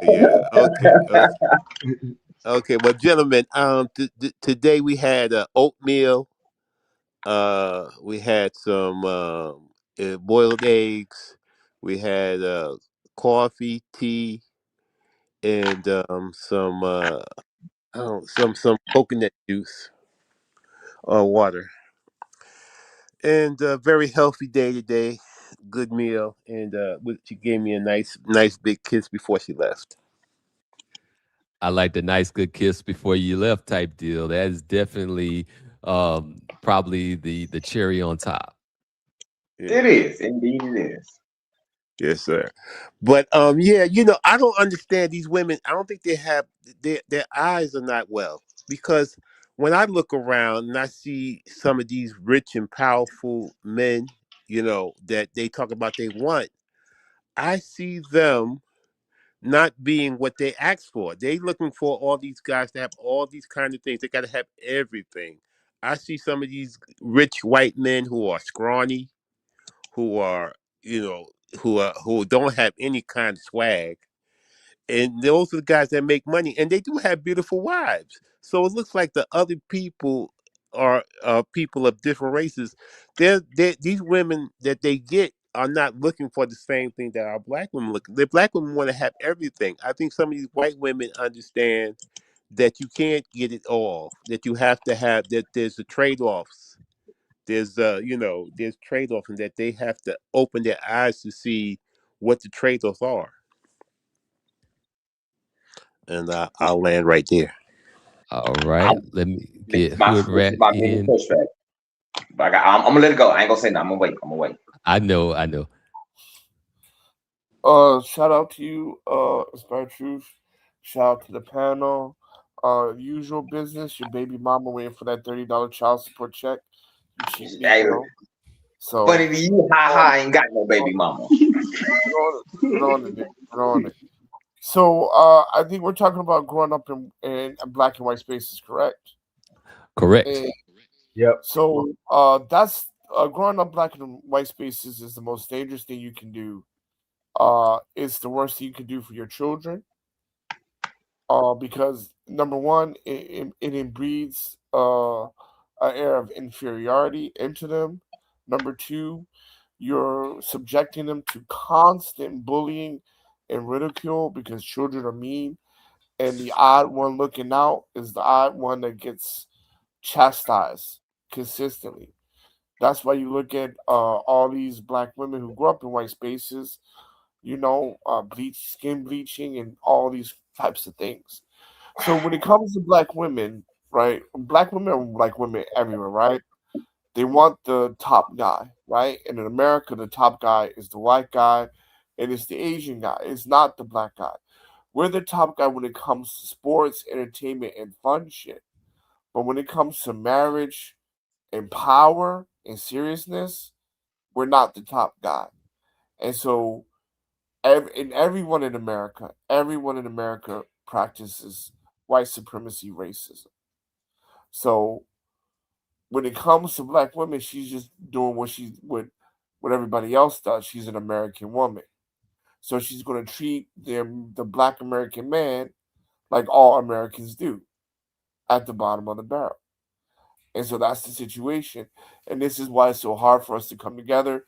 This is why it's so hard for us to have self-love, because we don't insulate ourselves like other groups do, and we should, and we have to, because we're the most preyed upon. And this is what you get being in white spaces. And I'll land my plane there. I've got something talking to what you just were kind of expressing what you were just talking about. And I'm gonna say that earlier. Play it right now, right here. A black child, and you put them in an educational scenario where they are one of the only black kids in their class, you are essentially putting your child in a white supremacy conversion camp. I say this as someone who went to predominantly white schools from first grade all the way up to 12th grade. Even if there's populations of Asian kids or Latino kids, when the school is predominantly white, especially the teachers are mostly white, it puts your kid in a position where they are taught that whiteness is something that you aspire to. And the more you assimilate, the more you're rewarded. I saw chic kids stop wearing their turbans. I saw, Korean kids throwing their lunches away, shortening their names so that they're more palatable to white people. That does a number on your psyche. I feel like when you come out of those institutions, you either go Huey Newton or you go Clarence Thomas, and there's not a lot of in between. You become accustomed to being rewarded for making white people comfortable. Straightening your hair, not being confrontational about people mispronouncing your name. I literally signed my daughter up for a ballet class, and as soon as we walked in and I saw she was the only Black girl, I pulled her out. I pulled her out immediately, because what I'm not going to do is set my daughter up for a situation where she feels othered, where people are looking at her hair and asking her questions and making her feel like an alien. Just saying, as someone who lived through it and had to recover from it, if you have a Black child, please put them in spaces where there are lots of Black children and teachers. And teachers too. That's on the money. That's on the money. See, even he agrees with me, even though he didn't, hear me as I said earlier, bro. At the end of the day, bro, for me personally, before you put your child in any quote unquote environment that's foreign or dangerous to them, they first must understand why they're in that environment, what they're in that environment to gain. And you do not have your kids shaped by that environment. You shape the child first, and then you put the child in the environment in that order. Because right? I've kind of had to like shape them as we're in the environment. I've had to have those conversations with them regularly along the way. But yeah, I get what you're saying. No, it is different. It changes everything. It does change the entire dynamic. And then the most important thing is necessarily triage, bro. Triage. I keep saying this shit. Triage. Because at the end of the day, for my years of being on the back of an ambulance, I saw a lot of things. Some people, I literally had to let them die because I made the snap decision. This man is not going to fight for his life out of or another person who would fight for their life, who probably was a little bit more injured. I had to make those calls. I made those calls because for me personally, I was able to see it. And I know part of survival is the will to survive. No, it's not always a condition. It's sometimes it is the will to survive. No, I'm going to disagree. You do not put your kids into white spaces until they're emotionally immature enough to battle against it. And that's what I said earlier. Yeah, you got it. Can I finish? Well, you're adding. He adding. So what I'm saying to you is this: in the beginning, you do not. I don't care how old she is. Well, I don't care how mature she is. Let me say it this way then. Let me say it in reverse way, the nigga way. I don't care how mature she is. You do not put your kids into white spaces until a certain age. After you have built them up. And 6, 7 years old is too early to be the goddamn other. 13-year-old and 14-year-old is too early to be the other, no matter how much you prep them. You go to white spaces in college, something like that. You start in college because you need an absolutely concrete steel titanium foundation. So you do not put your kids in these others when they're 10, 12, 8, 9. That is too young. This woman was 1,000% right. You do that shit when they're young adults. As somebody who's done it, my own family in my own space, like I've seen it like at 3, so I'm like, ouch. For me, I would say my only difference I would go with hot sauce is if you raise your child from the age of 1 to about 15, 16, by that age 15, 16, they have got a decent enough grip on the world that you can put them in said environment. And the reason I say this, let me finish right. Because at one point in time, the human civilization was actually, you had to train your child to be able to run a farm. You had to be able to train your child to be able to go to war and stitch wounds and shit. And this was done by the age of 15 and 16, right? So, I mean, at that point in time, I'm not going to say that's the best situation. I'm not going to say that's the best situation. But by that time, they should be prepared fully. If you did not prepare your child by the age of 15 and 16, you have failed them. That's just my personal opinion. My company, my job is literally coaching the next leaders of tomorrow. right? Getting them into elite spaces and things like that. That's how I feed myself and make a living. They're not ready until they're 18. I mean, sure, back in the day, back then, but this is modern times. 18 and 19 is the time you do that. What we need to do is that instead of going to these quote unquote better areas, better positions where white people are, we need to start creating better spaces for ourselves. All black private schools, all boys private schools, all girl charter schools, whatever. You start building elite areas within our own communities, so then when they go to PWIs and things like that, they're ready to compete. That's why Asians abroad do better than Asians that were born in America. Yeah, I agree on that, but that's where me and Hot Sauce actually agree, because I said this earlier, bro. You must, if for strength to be, you must build it yourself. If the power that you get is from this cane that somebody threw from the heavens to you, whenever day they come to reclaim that cane that gives you your power, you will be powerless again. I keep saying it. Bro. You got to build your own shit, because that's why, like, if you look at the Chinese girls who are adopted by white parents, and the Korean girls, what happened when they go to the US? They get pregnant, they get slutted out. Then you look at the Chinese girls and the Vietnamese girls that come there from overseas. They hang around other Chinese people. They come to study. They don't really organize and socialize outside of their group. They don't even mess with the American-born Asians, right? And then they go build their AI companies and stuff like that, and then go back to China or Vietnam most times. Yeah, right? and they get married and have very relatively quiet lives, but they make relatively good income. They retire well. They set up legacies for their families. Yep. Yeah. Yep. But what I keep saying, bro, you got to build it yourself, and that's where I keep saying, at the end of the day, that's when that triage comes in. You can't say everybody. Some people are like I think earlier, I don't know if it was House House was here, but it was a lady they played. But when I said triage, why, she's already dead. Let her go. Right? She was like, I date white men, I do this, and so on. So you already dead then, man. I gotta let you go. Yeah, let you hit the bottom, and whatever come from you, come from you. Yep. But the problem is, we keep trying to. When you have so many people saying, "No, we should save that individual." No, you shouldn't. No. Looks like Landon had something that he said here. What about the cultural characteristics to always humble black men and black boys passed down from people's mothers? So that is a white supremacist woman. Yeah, I'm dealing with that right now. So let me answer that, because I'm actually in the process of dealing with that right now. And I'm also a black man who is building. I'm literally laying out the foundation to my business, which is my financial firm. Okay. And getting through that process as we speak. I'm divorced. I have, my children's baby mother, or my children's mother, not the best to work with. You know, her ideology, my ideology, completely opposite. All right.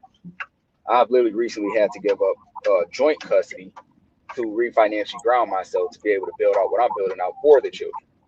Okay. That type of situation. What they're going to learn from her, which is why I can't even stomach doing joint custody with her, it's going to erase everything that I'm teaching them. So it's a situation where, when it comes to life lessons, how to move, building intelligence or whatnot, it's it's zeroed out at the end of the day, because even in a joint custody situation, the time they spend with her, she's not going to be reinforcing these things. It's going to always be a tug of war. Right. So what I am doing is building out something that I can leave to my son. And then when he becomes of age, I can have conversations with him as an adult, having something to hand down to him. And I can work with him then, right? Because as long as his mother's in the picture, it's going to be hard for him to retain what I'm teaching him, right? So in that situation, you just have to still go out, make the build, do what you need to do to make sure the children are taken care of, at least financially. And then you'll have to worry about the psychology at a later time. And that's not your fault. That's my fault.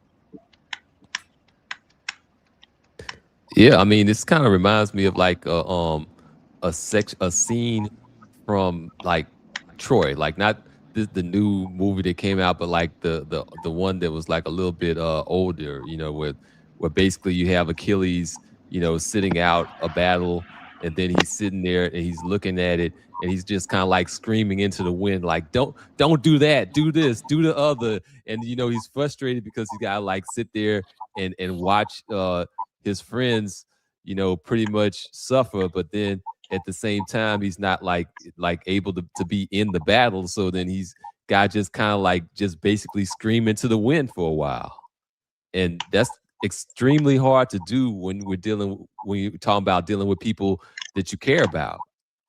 But Gosh, bro, no, when I tell you, man, most people, don't matter how financially good they are, how physically strong they are, triage is simply a mathematical answer where you look at this and you make the best judgment call based on your natural instincts, right? And you must be willing to let things go. I've said this myself. I have seen people who I know who was damage to their body. I was like, but their will to fight was very weak. I let them go, and they died. And I had other people who I looked up outside, I saw their condition. I'm like, you're in a worse condition, but I can see in the light in your eye, you have the will to survive. And those are the people who survive. I made these calls on my own. I can tell you, it's not an easy call, right? So it doesn't matter your financial or your physical strength. That is something you almost have to have innate, or you have to work at it. Most people don't have that skill built up. let me play something real quick. Not because I'm going to play the whole thing, but because just as like an example purposes. Like when we see ladies that look like and how traumatizing that was, and how it kind of warps your self-perception, because I went to a private Catholic school for 6 years, so 7th grade through 12th grade, and it's so crazy watching some of your brothers are going to have a hard time. Some brothers are going to have a hard time triaging that. It's like, she looks good, and she sounds like she gets it, she does sound like she gets it. So I mean, I don't know. And then you have other ones like this one here. Let me play her. Cool. White people, white girls would make fun of me for my big lips. I'd get called out because I was the only black girl in class. I remember I used to not want to get tan in the summer because I didn't want to be too dark compared to everyone else around me, because I would get made fun of for getting really tan. Now those same people are getting fillers in their lips and trying to get burnt to a crisp, tanning all year round, trying to get as dark as me. And I have all that for free, so never be ashamed of yourself, never be embarrassed, be proud. Now, some of us might say, well, hey, she sounds like she gets it now, and I like those lips. I really like those lips. Triage, bro. I don't blame you, first of all, fam, because she is with those lips, she is very enticing. Yeah. And we're going to TT, so don't worry, I'm not going to go there. Again, going lower. I'm not going any lower. Okay. All right, I'm gonna say this: you play with toys and then you put them up. Okay. You play with toys and then you put them up. Well, this is where our religious institutions let us down, because they already have the building, they already have the teachers, they bringing in money, so they have the families in there, are with children. And if they would start these schools, because I see all other groups, the Italians with the Catholic schools, the Jews with the Jewish schools, these groups always setting up schools to high school and even colleges to teach their people, and And guess what those schools have? they're keeping their people under their control. They're educating them and they're teaching them something. So that's something that we have to try to get to. Guess what else they have?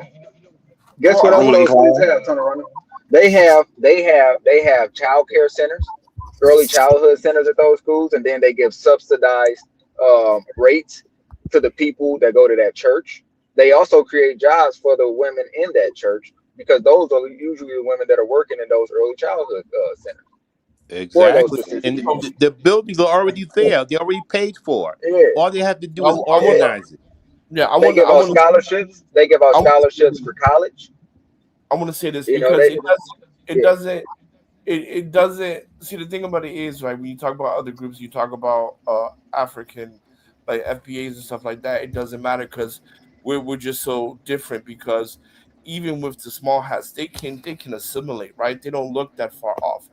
Asians can assimilate to some extent. And before I continue, this women's fun bags look out of sight, fucking amazing. Phenomenal. So, Yeah. so I just want to Yeah, say that. you got some nice titties though. I just want to say that, baby. I'm happy you doing what you're doing. So, but the thing about it is that when you look at this woman, it's hard for her to assimilate into whiteness. She can't. Her skin color is too different. Her nose is too different. Her hair is too different. Right. The only outside of her fun bags, you can't assimilate. And see, this is the situation. We need to have cultural centers like the Asians do. But again, those cultural centers, like in Chinatown, stuff like that, back in the day, they were funded by the people, right? Like we can't always look at the government and say, okay, the government's doing this for these or that people. But before the government was subsidizing that, people did for themselves first. And we'll continue to do it. And see, that's the thing where I keep saying right now. This is why Hot Sauce will agree with this. I think he may agree with this, right? You got to have the upper class people have to be the rulers. I'm sorry, bro. Like there is no civilization or any group of people where I ain't gonna call them the less than. That's not what I'm trying to say.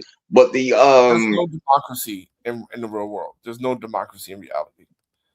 Yeah, right. So basically, where you have where their hood people are running shop, they're not. I'm sorry, there is no Chinese civilization where you see what I'm saying. The Chinese less than are quote unquote running it. There is no Arab civilization where the proletariat Arabs are running it. No, bro. It is the middle and upper class only. Right, those are the people that usually do the majority of the decision making, right? And the other people follow. And that's the problem. I think people just don't want to have is there has to be somebody who makes the quote unquote tough decisions. Well, I mean, in reality, the world works on autocracy, right? Where you have the leaders and everybody follows suit, right? The democracy. That's why America was called the Great Experiment. Because it works so different and so contrary to how the world has worked prior to that. And this is why the Black community, you see that, right? Where a person on Section 8 has equal saying as a Robert Smith. Matter of fact, a person on Section 8 has enough power to obliterate a Robert Smith that's a billionaire, right? That's insane. That's insane. There nowhere else in the world can a commoner destroy a billionaire. But in America, we see it all the time in cancel culture, right? And lynch mobs and stuff like that, right? So yeah, on the surface, it feels good and these freedoms are good, but it's costing you something. It's costing you the progression and the upliftment of your people. Ooh, that was kind of like a tough pill to swallow. I don't know. I mean, it's super elitist. And it's really all just powered and really just propped up by self-interest, right? Because here's the thing, they're not even thinking like that. They thinking, oh, well, I'm going to benefit from this. Like, for instance, another place it shows up in is our legal system. Very litigious society that we have here in America. So a commoner can literally sue. I hate that fucking word, bro. Litigious. But that's the reality of this nation that we're living in. But a commoner can sue somebody like Bill Cosby and walk away with over, $40 million. Now that's why I disagree with you right? Your ability to sue a man should be universal, right? And the reason I say that, if you accost me in any way that's actually quote unquote let's say beyond your spectrum of power, I should have some recourse. Now what I'm not saying is you shouldn't be able to have a frivolous court or a kangaroo court, as we call it, right? When he say Jeff Bezos looked at me wrong, I think I should sue him. There should be no world where that happens. Yeah, but Jeff Bezos quote unquote shoot my Obama or something like that, or shoot my daddy or something like that, we should have some recourse. I'm talking about the court of public opinion, where you say something wrong, and then now your job got to fire you to appease the commoners. That's what I'm crazy. talking about. That's fucking crazy, bro. Like, yeah, but that's the kangaroo court that we have here in America. That's kangaroo court, though. But is that not kangaroo court? We have it on. We have it in the court of public opinion. We have it in the legal courts. We have it. It shows up in a lot of places, man. But see, I keep saying, but that's kangaroo court, though, bro. Like, well, let's be honest, right? The court of public opinion is kangaroo court. Like, if you don't have set rules that are set for a reason, right? And we just said, well, we gonna do with the rules as we so feel like it. Then you have turned your place of business or structure as we now become a place of emotion and what is it, whimsical thought pattern. At that part, at that point, you now have kangaroo court. But see, here's the situation, right? So let's go back to the cancel culture and the quote unquote digital lynch mob, and what I said before about it stops the progression and upliftment of people, right? So let's look at health. Black people have the worst health in America, right? But you can't speak out against it. You can't speak out against obesity. You can't speak out against women are too big and certain men too big. You can't, because you'll lose your job over that. Even though science says that, hey, we live in food deserts. Our children are not eating the right foods. They're not even eating whole foods. 90% of their diet is super ultra processed. But that you can't talk about that, right? You can't talk about that because then at the end of the day, you get canceled for that.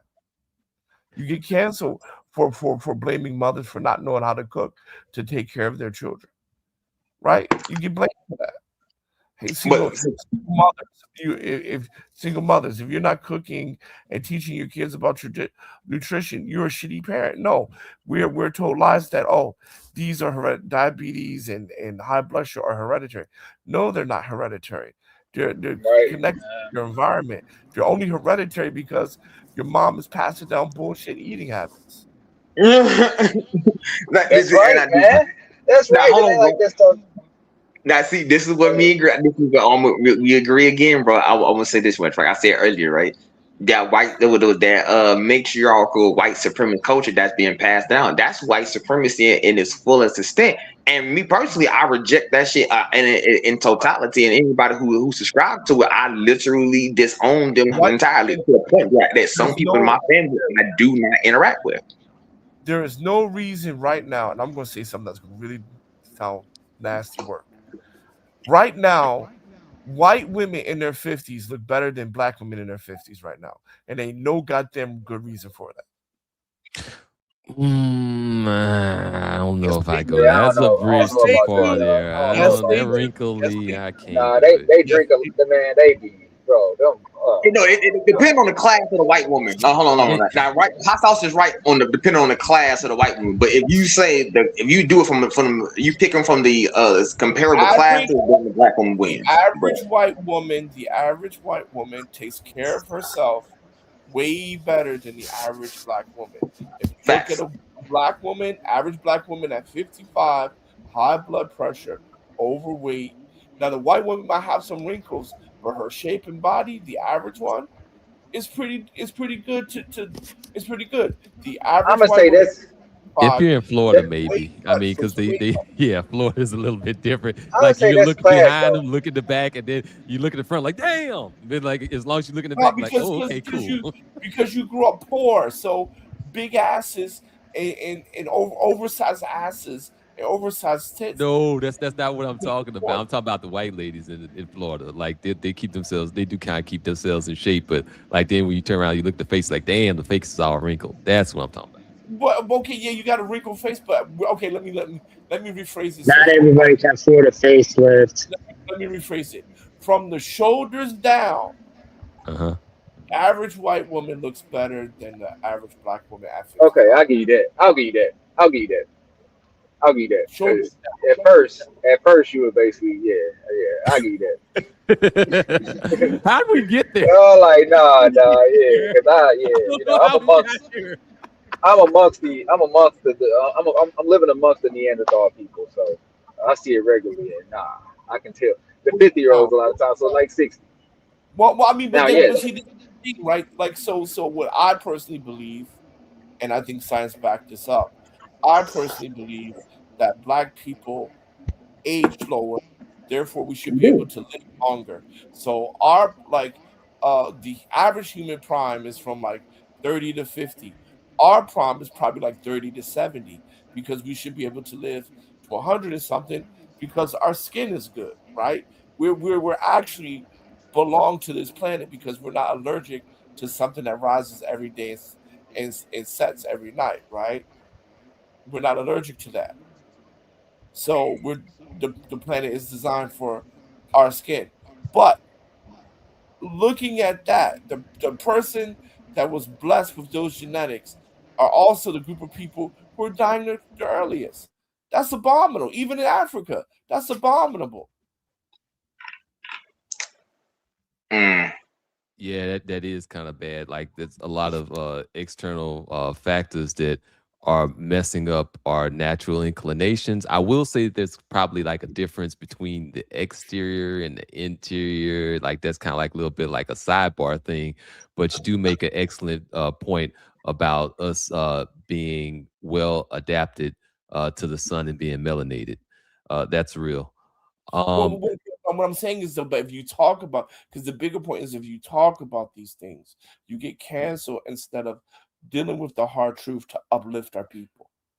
That's Well, there's a reason, a little bit of a reason for that, because like there's not just the black culture part of it, but there's also in the direction that American culture has gone into this do whatever you want, freedom at any cost type of thing, where people just don't want to hear that, hey, you shouldn't be eating that high fructose corn syrup. They don't want to be hearing that, hey, it's not necessarily the best thing for you to be drinking like that every weekend. Like, I mean, it's just like all of these things that are in any way a hindrance to like absolute freedom is basically attacked for the most part. Yeah, absolutely. And I think it would be nice if like our elders, if we were actually elders instead of trying to also take part in that same freedom at any cost type of thing. I mean, that flower generation, that hippie generation, when they grew up, they went right back to it again. I mean, yeah, we adapt that. I mean, like We're talking about negative liberty here, right? Right now, we are. This is Mr. Z's thing. But see, we adapt here, right? But because right now we got niggas scared to eating fruit. Black people scared to eat fruit because that's too much sugar. But turn right around and open up a bag of goddamn Doritos and a cherry Coke. That's crazy talk. Because we can eat fruit. We can eat. Our bodies are designed to eat fruit, even if you have type 2 diabetes or whatever. Type 1, I don't know, but type 2, if you eat fruit and vegetables, that shit will go away. Now, see, it reduces your insulin resistance right there. Wait, hold on a second. To what Black Bush here is talking about, he's exactly on point because, first of all, two fruits in particular, bananas and watermelon. Black people are scared to eat a watermelon because of the stereotype and racism. And the banana because, the racism, the racial connotation that goes with it. Well, that ain't stopped me. Other things. No. What he's saying that Black people are scared to pick up fruit because of this, that, and the third. On top of that, I hear what you're saying. I hear what you're saying. What I'm saying is that what I'm saying is this, right? Growing up Black and white spaces. So let's widen the gap a little bit because America itself is a white space. So to some degree, all of us are in a white space because even when we're living in all Black neighborhoods, we still belong to a city that is a white space, right? So what I'm talking about, like even the food and the science and stuff, and the science and the health, right? It's not designed for us to thrive in, and because we don't do our own research and we don't build for ourselves, we don't know what is healthy for us and what is not. Like niggas are literally afraid to eat fruit. That is insane because we live in white spaces. Well, I mean, speaking to that whole like watermelon thing, yeah, I have come across some people that are actively trying to avoid anything that can remotely resemble like stereotypes. So like even like with chicken, it's like, okay, so we're having like this event or this gathering or whatever. And so now he's trying to avoid chicken because he doesn't want to be a stereotype. Or, you have people try to like avoid watermelon, like, but like the thing about yeah, watermelon does actually have some stuff that's like good for circulation and good for the heart and all Wait a that. And minute. when I actually Y'all go know to the watermelon grocery originated store, It's in like Africa, right? 70% water. It Watermelon is like literally 70, 80% water. yeah, and So then it like does when I wonders for your kidneys. It cleanses out your kidneys, everything. It's also hydrates you, keeps you hydrated another way, and keeps your electrolytes balanced. Yeah, it's more Better than hydrating. one of those sports drinks. Yeah, it's yeah, more hydrating than water, and all fruit has fiber. So what they don't understand is that when sugar and fiber are together, it doesn't spike your blood sugar. But for black Yeah, people, yeah, yeah. And then thing about it is like your it's crazy glucose. when I go into the grocery store or into like one of those big warehouse stores, and then who do I see with the most watermelon of them all? Asian Bro, people. I see Asians, Asian people with like yeah, yes. Watermelon is big in Middle Eastern culture. I will tell you that. Yeah, Asians. Having grown up there as well. Asian too. I'm So gonna ask. I Every want to time, ask you this. Namer. I was gonna ask you this real question, right? okay. Do they not eat a lot of chicken and lamb or chicken and goat in their culture, and like in Middle Eastern culture? They love goat. They love chicken. They love meat yeah. because poultry is part of their diet. I want Literally. to say this real quick. I want to say this really quickly. Every Chinese restaurant you go to in China, no matter where 1 billion people are, the appetizers will be chicken feet, and the palate cleansing will be watermelon. Every single restaurant in China you go to, every single one of them. See, so the reality. This is where I keep saying that, like you got dumb people making decisions, right? But that's like if somebody come out here and say, "Oh man, you Negroes out here breathing air." I'm like, yes. No, let's be honest. That's basically what they're coming out here to do. They be like, "Ha ha, you breathing air," and I'm like, well, bitch, don't you breathe air too like everybody else? Like I have never been in any place that don't eat chicken. God, honestly, the only place that I know that don't eat chicken, Yeah, well, that can't you know physically the history No, behind that is just it's racist. hold on, bro. I know the history, but at the same effing time, bro, if I came to you and said you breathing, Negro, and you be like, how you breathing, you would look at me and say I was fucking stupid. The problem is Yeah, we don't have that's what I. we do not have enough self confidence to say, motherfucker, you stupid. Yeah. I actually have a friend. I have a friend in Beijing. He actually sells air to people. That's why I laugh because I have a friend because in Beijing. He actually sells compressed air in like soda cans to people. People buy that shit. What do you mean? Like they just buy the air for the sake of it, or for like Oh no, because it makes the manufacturing? soda like actually bubble and stuff like that, so you can make your own soda, I guess. No. It's just like imagine like a Coke, right? But Yeah. inside it, there's no liquid. It's just oxygen, and he sells this shit, and people buy it. And you just open it up, and you suck the oxygen in, and that's that. Oh, that's one of those oxygen bars. That's an oxygen bar type. No. You like go to the grocery store and you just buy a 6-pack of air. Okay. Oh my goodness. That's why when he said, nigga, are you breathing? That's why I laughed. Because I actually have a that's because the air pollution is so bad and you got the sand coming off the desert storm because right above Beach Gobi Desert, right? So the sand comes in the air a lot, right? So that's what we the sandstorms you mean from the Gobi Desert? Yeah. Oof. Yeah. Gotta love capitalism. Yeah, okay, context though. That's wild though, still. Here you go, man. A little pop of air for you, man.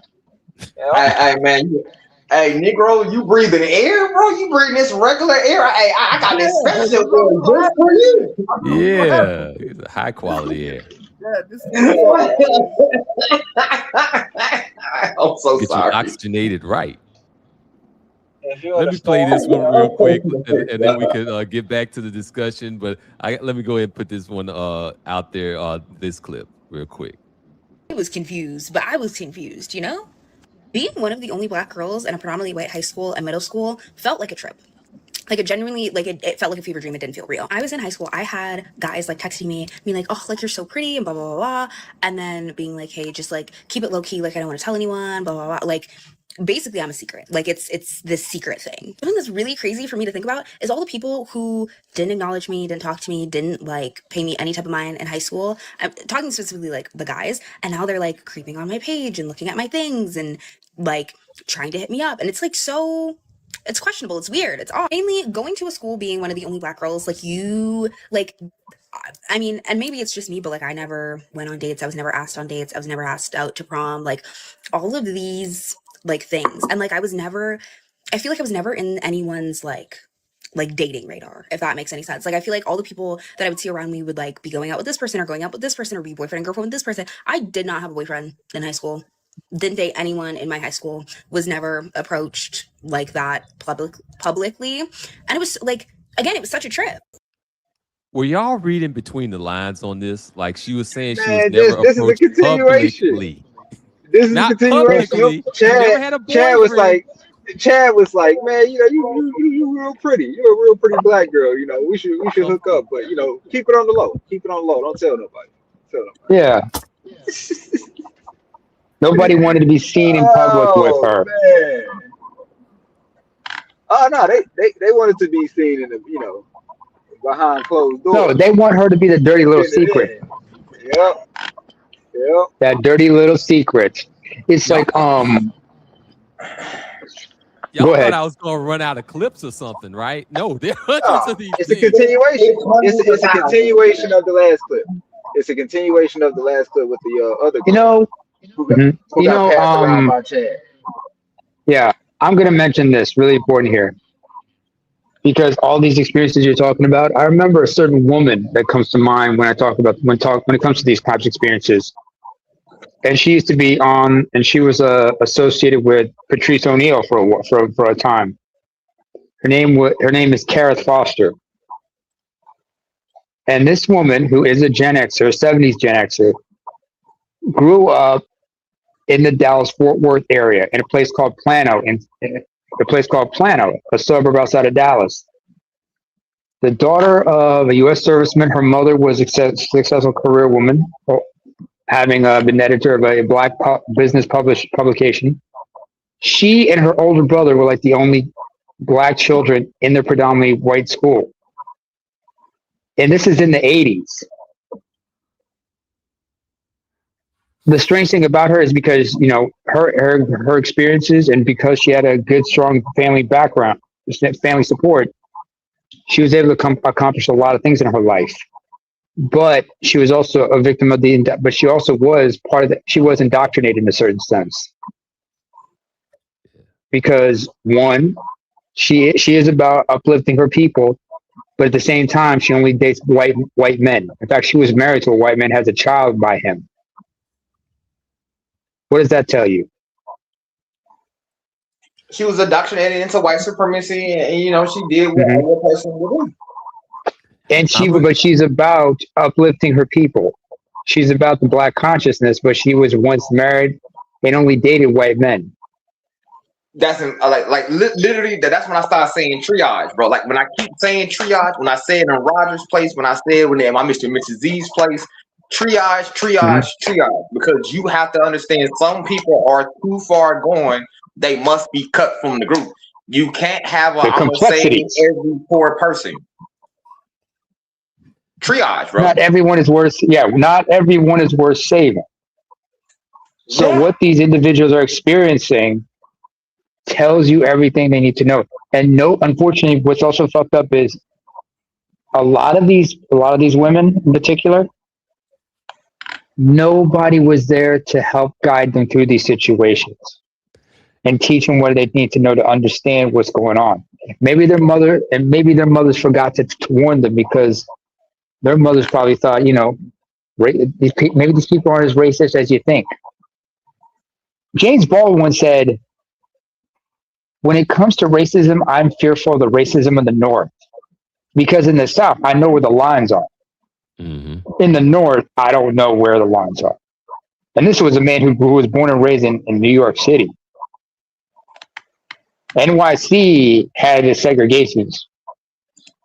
Just like Boston is even worse. You got your black neighborhoods, your Irish, your Italian, your Eastern European, your Chinese neighborhoods. Everybody knew where they lived and where their place was. In the South, it was clear. You black or you white. No in between.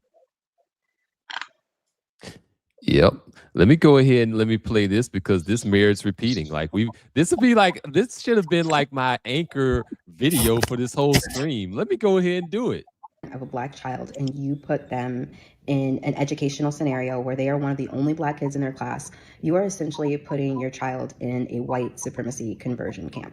I say this as someone who went to predominantly white schools from first grade all the way up to 12th grade. Even if there's populations of Asian kids or Latino kids, when the school is predominantly white, especially the teachers are mostly white, it puts your kid in a position where they are taught that whiteness is something that you aspire to. And the more you assimilate, the more you're rewarded. I saw Sikh kids stop wearing their turbans. I saw, Korean kids throwing their lunches away, shortening their names so that they're more palatable to white people. That does a number on your psyche. I feel like when you come out of those institutions, you either go Huey Newton or you go Clarence Thomas. And there's not a lot of in between. You become accustomed to being rewarded for making white people comfortable. Straightening your hair, not being confrontational about people mispronouncing your name. I literally signed my daughter up for a ballet class, and as soon as we walked in and I saw she was the only black girl, I pulled her out. I pulled her out immediately because what I'm not gonna do is set my daughter up for a situation where she feels othered, where people are looking at her hair and asking her questions and making her feel like an alien. Just saying, as someone who lived through it and had to recover from it, if you have a black child, please put them in spaces where there are lots of black children and teachers. Yep, that's the bottom line theme. That's my experience. Like after doing it myself personally, I regret it. I wish I could have I wish I would have had the knowledge that I have now, because I feel like the situation is worse now, especially given the situation and circumstances my children are in. Right? Not only are they now facing, a broken home, a divorce, and being kind of alienated from dad to a degree, they're also still out here with white people. And mom is with them most of the time now. Even when I was maintaining joint custody, it was still mom was with them 50% of the time, but that's still the circumstances. So again, it's a zero out of, if you will, zeros out, but now it's in the negative. So yeah. They do a number on you. Came up. What's good? Creators up here. Oh Lord, now it's the creator show now. It's the creator show. The creator show. About to give him the opening Not at all, man. I'm just here to indulge, man. You're doing your thing. I'm gonna say it again, man. Triage. But what if black folk necessarily don't want to do triage, man? Part of the quote unquote survival is the will to survive. I hate to break that to people, bro. The will to survive. I don't know. I can't say if that's a taught skill or an innate ability. I don't really know, but you have to have it. You have to have it.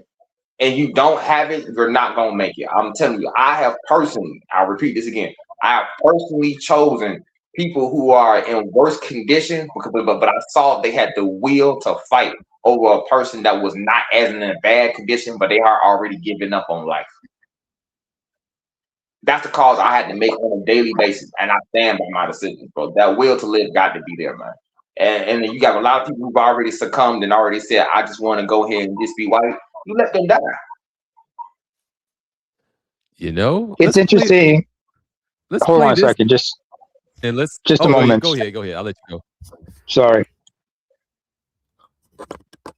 The comedian Ali Sadiq comes to mind when we talk about this discussion here. Because Ali Sadiq has two sons. His oldest son, his name is Trey, who's practically an adult. He grew up in the hood when Ali was still coming up as a comedian.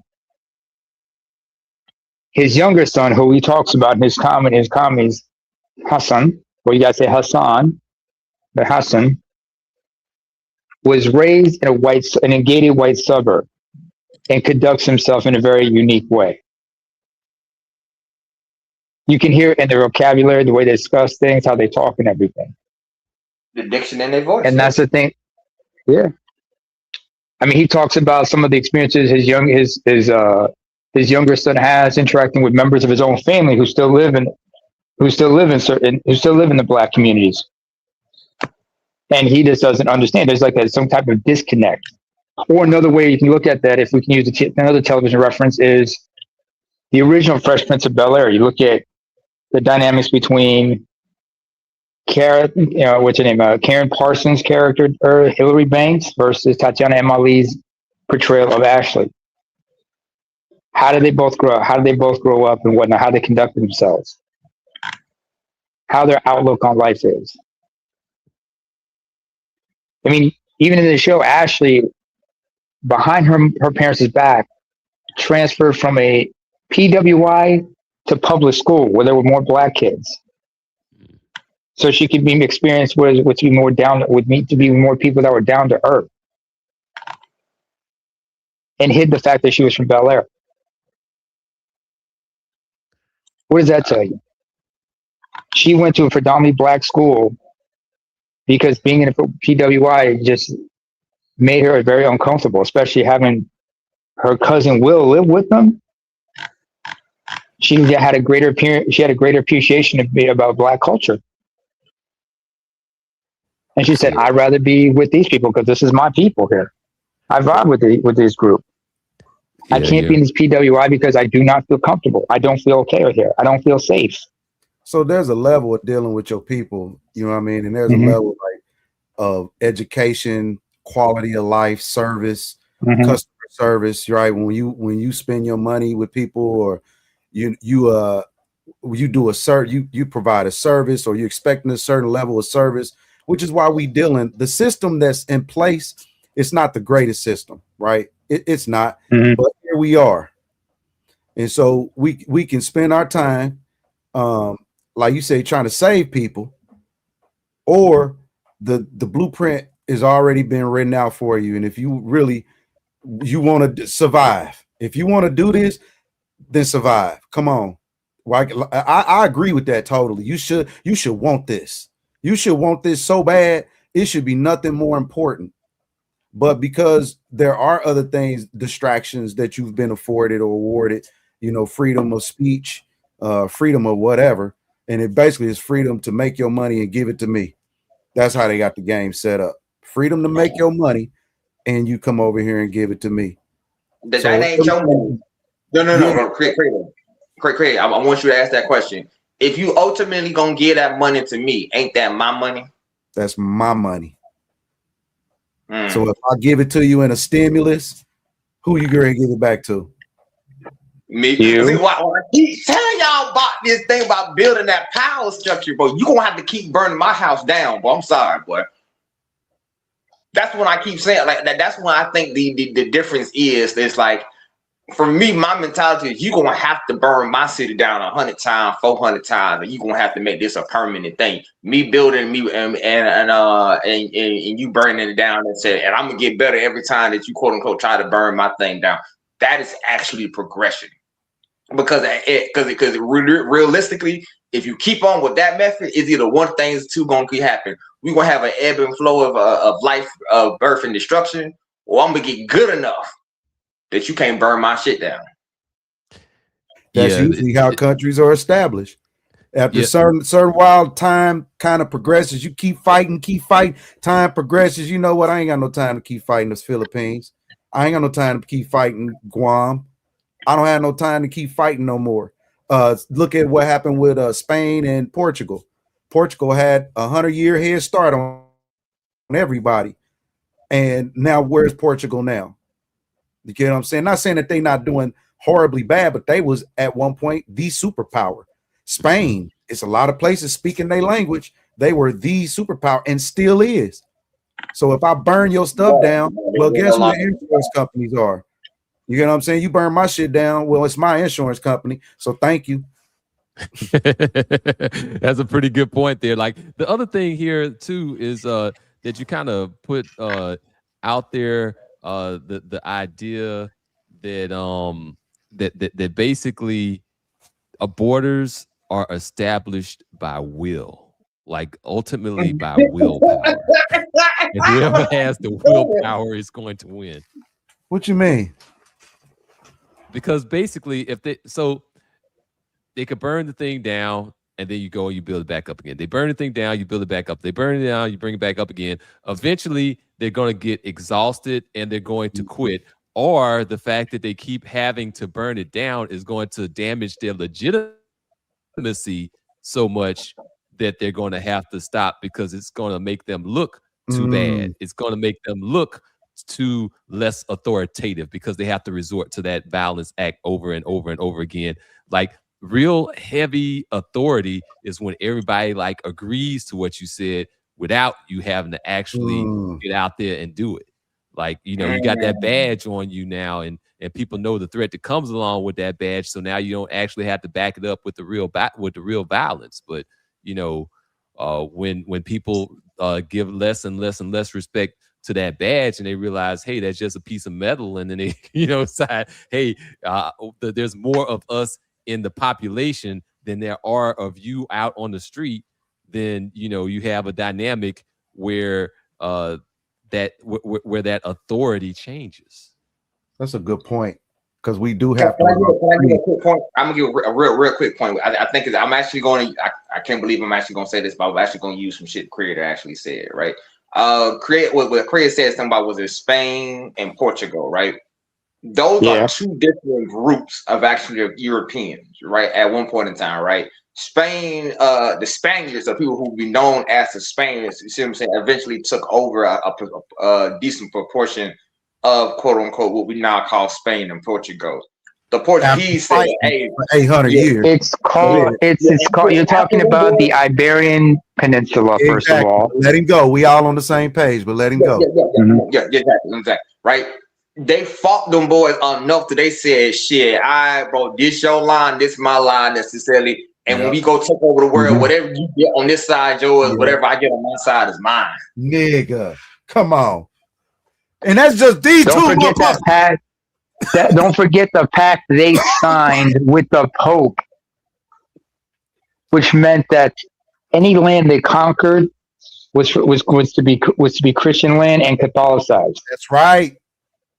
Yeah, on top of that, let's get something straight here regarding white supremacy. And I'm on the outside looking in. Yeah, this is on the outside looking in. Let's not forget, when it comes to the Western Hemisphere, the entire Americas, white supremacy is not all the same across the board, because the white supremacy everyone experienced in this place or that place depend on the European nationality in question. Same with the slave trade. How it was in the Anglosphere was not the way it was in the Hispanic sphere, or the Francosphere, or the Dutchosphere. Different group, I say different nationalities had different views on this, that, and the third, different racial classifications, and different approaches to it. Not to mention, in the places they had holdings, different ways of life. Is challenging. Y'all missing the point that I was originally trying to get to. The original point that I was trying to necessarily put in, that the Creator actually kind of snuck in or said by accident, was you have to will your own fucking survival, bro. Yes, sir. That's the part I think y'all keep missing. What I'm trying to tell you, you have to will your survival, bro. Your survival is not going to be. Hold on, bro. Your survival cannot be something that you quote unquote. It's a conversation. It must be willed. You must be willing to do whatever whenever it is necessary. If the other side know necessarily cool, all I gotta do is give you a couple quote unquote pennies or quarters, and that's you will give your survival to me. Then that's what your survival is, a couple quarters. That's the part I was trying to emphasize. I'm in the process of doing that right now, man. Like seriously. I appreciate your passion on this one, Usual. You got I'm in the process of literally like just getting through that survival process, right? Yeah. So I know exactly what you're saying. Most people who are faced, my set of circumstances, they'll just fold to the system and get in line. That's what they'll do. Okay. That's what they'll do, and they'll How do you overcome? They'll tell themselves that they're doing this for altruistic reasons when they're not. They're not doing it for that. They're doing it because they feel that's the only thing that they can do. Yeah, we was going into a little Moorish history. The Moors fighting with the Iberians, or the Iberians fighting with them, Isabel and Ferdinand and them people for like 800 years, and probably way before that. Before, like you said, they just finally relented. Like, look, you know what? You know what, bro? Hey, man, you got it, bro. I got most of the land. Let me let you got it. You got it, bro. You know what? Shit. You know what I mean? Yeah, you got it, man. These motherfuckers over here drinking and smoking and partying and freaking. You lucky. If they wasn't doing that, then you know what I mean, we still be on your top. But you know what? You got it, man. Go on, do what y'all trying to do. We ain't trying to do none of that. I appreciate you, Bron, coming in with the actual practical on the ground like case study testimony for the panel, because like a lot of people like they're gonna be talking about this stuff in theory and theoretical and what should and when you actually have to do the stuff with the boots on the ground, it is the most stressful experience in your life, man. I've done it in my work world, just with the financial firm that I've worked under after truth was exposed to me on how I'm actually making my money and what it's doing, right? Like, I've spoken truth to power to those guys at the Fortune 500s, the leadership positions there, and I went my own way in business. All right. I'm doing it with the court systems right now regarding my children and my time with them and the decisions that they've made, right, that haven't worked. And I've been telling them from day one, hey, this plan is not going to work. It's not sustainable. You all need to get out of me and my ex-wife's business and allow us to have conversations amongst each other about what will actually work, rather than assisting her in her plan to destroy me after her. That's what this is. I've told the courts that. I've told the judges, the legal teams. I have told them that, and I've stood 10 toes down on that. And there are consequences that come along with that. But a lot of men will not stand in the face of power and continue to walk through those flames. They will not do it. They won't do it. This nigga done cursed. They'll watch you do it. And then they'll start to criticize you amongst the people that are coming up against you. They'll literally turn their back on you in the process. I've experienced that in my own family. Oh, y'all. I'm telling you now. Don't say I didn't tell you. What you say? I have to walk away from family, man. Hold on a second. First of all, to Bronk, brother, I will say,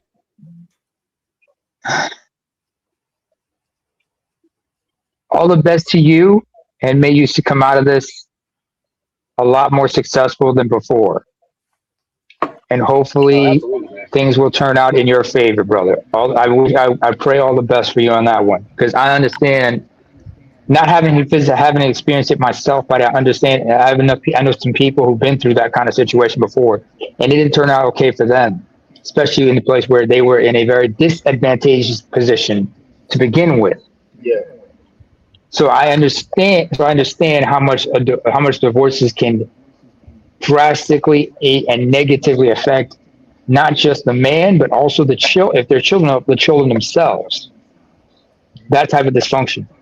Only kids one time. So all the best of that. I mean, I understand that kind of pain, and they're going to probably, I'm sure it's going to put a strain on everybody's relationship with one another. That's what these things do, but they challenge that people. And to usual suspect, do they have the will to face this and overcome it. But I understand your kids are probably too young to understand it right now, but when they get older, they will eventually come to terms with it. Yeah, And so yeah. But God bless y'all on that one. I use that example. I use my own example to, the usual business point. Most guys are Mm-hmm. gonna walk through that fire, man. They're gonna fold. They're gonna allow themselves to become, very gynocratic in their thinking. They're gonna become submissive to their women out of fear of not having to walk through this fire right here. Yep. Right? We're gonna have to lead them behind too, man. We're gonna have to lead them behind too, because they're gonna make excuses for the behavior. Those are not going to be the men that are having your back when you're standing up against the system. They ain't gonna be nowhere to be found. They're gonna be on the side of the system pointing at you. To add more to this point, let's go back to this idea of the system, because I played those cases earlier, but I played that way earlier, and I'm sure that there's a lot of people that didn't really get to see what we were showing and what we were examining in that. So let me play this from the beginning for at least these first two cases to really drive the point home. Access all of the records, and the people tried to roll Tamla over to render CPR. Not even tried to roll Tamla over to render CPR. Not even police, who called off EMS. There was no effort whatsoever done to try to save this woman's life. The only one we know who touched Tamla's body was the homeowner's boyfriend. He declared her dead after touching her leg. I have one deputy that's about to pull into your subdivision. Then the destination is on your right. Tamla's family believes race also played a role. The only black woman at the party in a county with few black people. The lead investigator on the case, Michael Christian, is accused of calling Tamla the porch lady and making derogatory racial remarks during the investigation. I mean, that's horrific in the racist, bigoted, sarcastic, funny way of this sick son of On top of that, some of the responding officers knew the people at the party. The man on that 911 call was a former probation officer who, at the time, worked in the county's court system. And another woman worked with an officer's wife. I'm sure you're good because her boss is my wife. So, well, then you're more than good. In the recordings, we heard police tell the family that when the investigation is complete, they can access all of the records, and the pieces will finally fit. Not in the GBI's report. For the first time. It's exactly that handshake and a nod will make those pieces fit. And here's those pieces, by the way. We also got access to something that is not in the GBI's report. For the first time, the family is making their independent autopsy public. In it, Dr. Adele Shaker says the dislocated wrist mentioned in the GBI's report is actually a compound fracture. And the fracture in her spine isn't a fracture at all. And to him, what is most important is what the GBI's medical examiner did not find. There is no evidence of any significant injuries to the skull bones. In Dr. Shaker's report, he says the lack of broken bones in Tamla's skull make him skeptical that she died falling from the second story of a building. Now, at first, deputies on the scene seemed to agree. They showed us the mulch and the rocks in the mulch and showed where, she tripped and fell over this little garden border. From the homeowner to the detectives, there are statements pushing back against the idea Tamla fell from the porch. If you went to brace yourself with your left hand, there ain't nothing there to brace yourself with. Yeah. And you spin, you know what I'm saying? And even more unusual, how the homeowner and her boyfriend found Tamla's arms. It's the weirdest thing. She was face down, but her arms were down she just face planted is the best way I can describe it. So her arms were by her side? Yeah, they were by her side, palms up.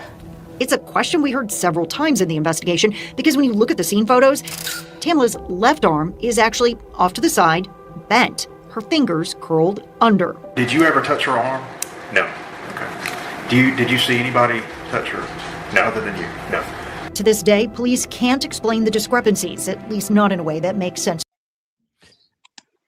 So we'll make all the pieces fit, but they never did make the pieces fit. They're actively trying to make the puzzle fit.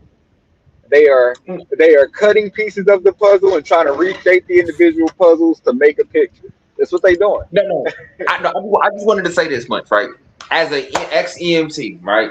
I understand compound fractures in a way. I used to work for Emory. Grady, right? At once upon a time. That's the best trauma hospital in the whole southern region. There is no better trauma hospital in the entire southern region of the United States better than the place that I was at. Do you know how much pressure it takes to have a compound fracture of your wrist and in your arms? Ow. Your arm and your wrist are literally biologically designed to absorb pressure necessary and relieve it. That's why I forgot the two bones that's right next to your in your arm. God forgive me right now. Radius and ulna. Your radius, right? So your radius and your ulna. How both of these, but like one of them, I think it was the right one, if I remember correctly, is bent out a little bit so it can actually take a little bit more load, and the other one is built for structural parts. So even then, do you know how much pressure it takes to actually crack these bones? It takes a lot of pressure to crack any bone. True, but no. I'm talking about these bones specifically. It takes an immense amount of pressure to crack these bones, man. Nah, bro. Like, but once you hear compound fracture, bro, you already know somebody intentionally did this thing, man. And I'm not gonna say with a hammer or something like that, but with a shitload of brute force. I mean, a shitload of brute force. Yeah, but those pieces, they said they're gonna be able to fit. I'm gonna make it fit. Yeah, you're right. Y'all it's like I physically threw her in a goddamn room or some shit. I'm physically gonna make them bitches fit. Yeah, bro. Also in the report, let's not forget the officers who were involved in this investigation. In fact, many people in that police precinct or sheriff's office have personal ties with many of the residents in that area. Because they know these people personally, that disqualifies them from getting involved in the investigation. So an outside force should have investigated this, but and found out who did it was. The law enforcement connections and jurisdiction is what they all tied in. It doesn't matter really what county. True. You know what I'm saying? They all know each other. They all deal with each other anyway. And in most cases, if it's that tight, they probably related. Yeah. So there's a lot of wink, nudge, right?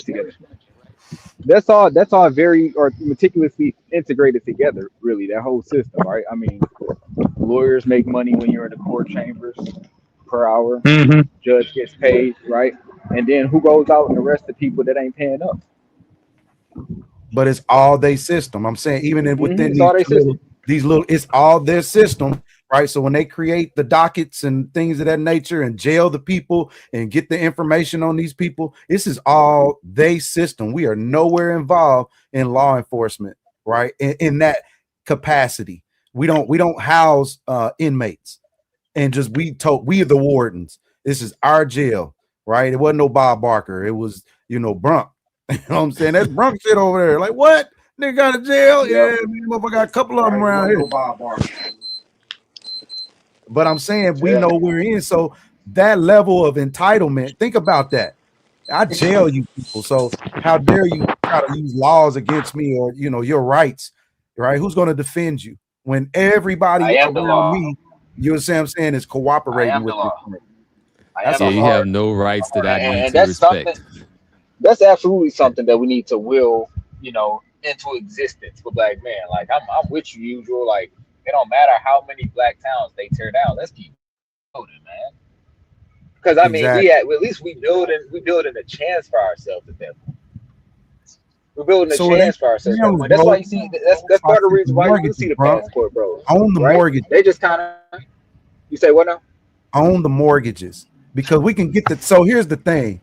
If we get the towns, that's something they physically can see. But if you own the debt, right, that's something that they really can physically see. And once it's a mortgage, it's a value to not just us, everyone. So now make it a look. So that's how I like to play. I'm gonna go where I go where motherfuckers like to fight. All right. Yeah. If y'all like to fight, then I know the people that I get around know how to fight. And that don't mean we just go stick our chests out and prepare to beat people up. It's more preparation than anything. That's before a professional fight. It's how we prepare before we even get there. So when battle, now the fight is not even a fight. You're not even gonna swing because you're not gonna shoot your own foot off. So now what? You have to enter those fights with a level of awareness as well. Like in any good army, you have scouts, right? So you have to be aware of exactly what you're walking into. but you can't let what you're walking into discourage you from showing up to battle, right? You just have to be prepared, right? So like you Yeah. mentioned just owning the debt, right? Well, even when we get to the stage of owning the debt, you know, going further than that, we'll have to address the Federal Reserve banking system in and of itself. And we'll have We to figure still out own who that actually note. owns that entire system, right? Because that's a private bank with private shareholders with private interests. So we take baby steps, right? But those are more massive matters that we'll have to come up and address as well as we try to, you know, So I'm just saying, get on some ourselves to a level, state of if we independence not as Black men. involved, is what I'm saying. If we not involved with you get what I'm saying. Everywhere we go, you know, we have this innate fear in America. Everywhere you go, boy, it don't matter if you can be the best of the best, never ever done nothing wrong. When them cherries and berries come on behind you, you feel some type of way. To quote Dave Chappelle when he was on Oprah, yes, that Oprah in 06 after he left the Chappelle show, she once said to him something about him being paranoid or whatnot. And then he just immediately responded by saying, well, first of all, what is a Black man without his paranoia intact?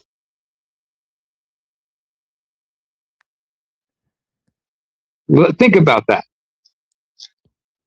What is a Black man without his paranoia intact? A sitting duck. Yes, a naive sitting duck. Why do you think?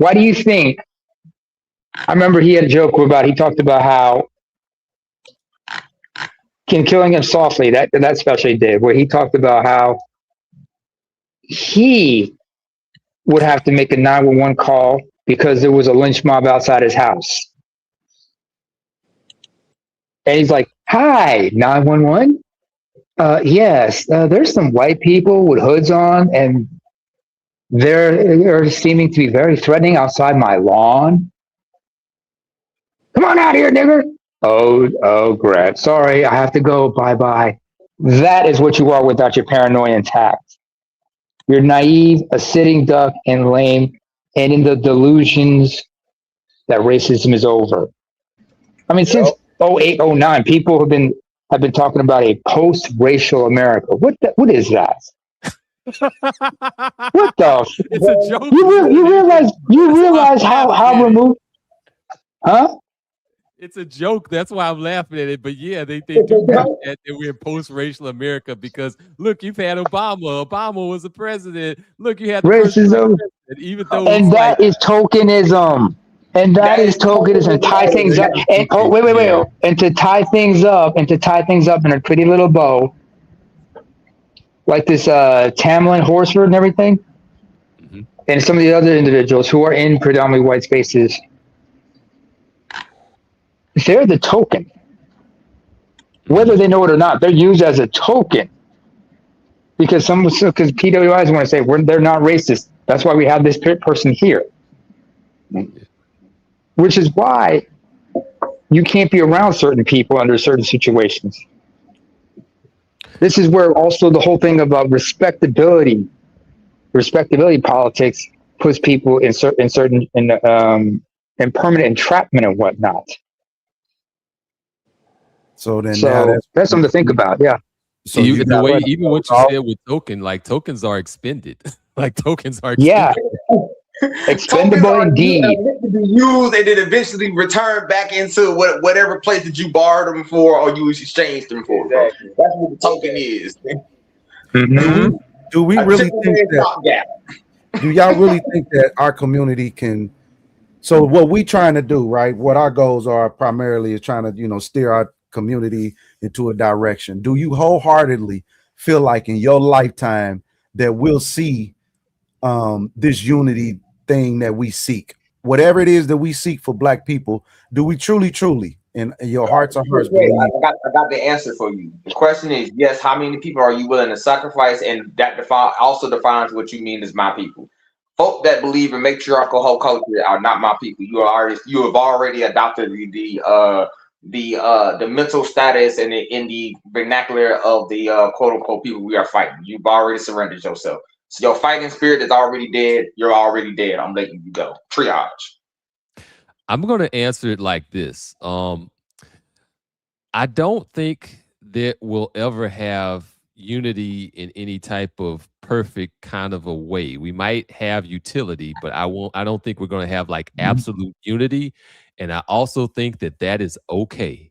Little sidebar, like, so we talked about Robert F. Smith. Like, Robert F. Smith still worked within the system. His mentor was a white guy. Like, so he still operated and got, what he needed to get out of said system to extract the most that he possibly could.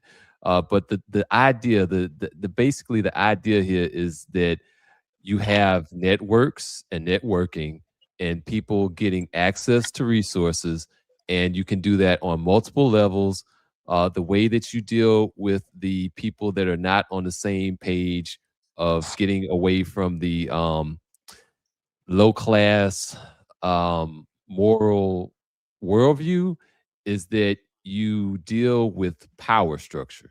So if I'm the person that you have to deal with in the power structure, and the people that I deal with in my inner circle are in the power structure, and for you to be actually having access to the resources of the power structure, you have to go through us, then that's how you reshape the community.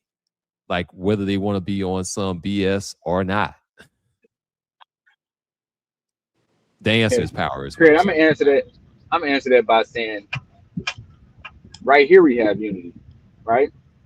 So it really depends on what you're talking about when it in terms of how broad that unity is. We have unity amongst black men. It's just in very small pockets, and of course, even within this space, we don't agree on everything, but we agree on enough to get something done, right? But more broadly speaking, I think that it's just a bigger challenge, of course, right? Because it's going to be harder to unify a larger group of people versus unifying a smaller group of people. I agree with now. All right. If we maintain unity within the black manosphere, right, and we can stop division there, if we can stop division there, then that's a good place to start, because the commonality that we have is we all are, interested in improving the lives and the quality of life for black men here in America, in the black manosphere. So we all have that in common. So we have to just be intelligent enough to not let what we disagree on stop us from starting there. But if we don't start in these smaller spaces, there will be no unity, more broadly speaking. I agree totally. I don't think there was no wrong answer. The biggest one is we're gonna have to let go. You're gonna have to accept that everybody, even in some cases, the ones that you're raising, not gonna agree with what you own, and that has to be us. There has to be like the apostolics. They stone cold. The Quakers, they stone cold with it. We're not saying we're not kidnapping you by no means. We just saying we live a different way over here. We moving in a different manner. Apostolics? What's that? What do you say? The apostolics? You said? Yeah, I was about to say I ain't understand that either. You said the Quakers. Apostolic is a church group where they have to wear they women do what the men tell them. It's a very patriarchal religion, so they got to wear skirts. Where is this? It's just it's a religion. Pull it up. Apostolic, the apostolic church. It was. You're talking about. I think I know who you're talking about. You're talking about the Armenian Apostolic Church. No, it ain't Armenian, but if it's apostolic, it means is it is it with an E or with an A? I want to say A. Episcopal. If it's A, then is it? Okay, then the Armenian Apostolic Orthodox Church. I would know the same thing. Apostolic Church, yeah, Apostolic Church. I know who you're talking about.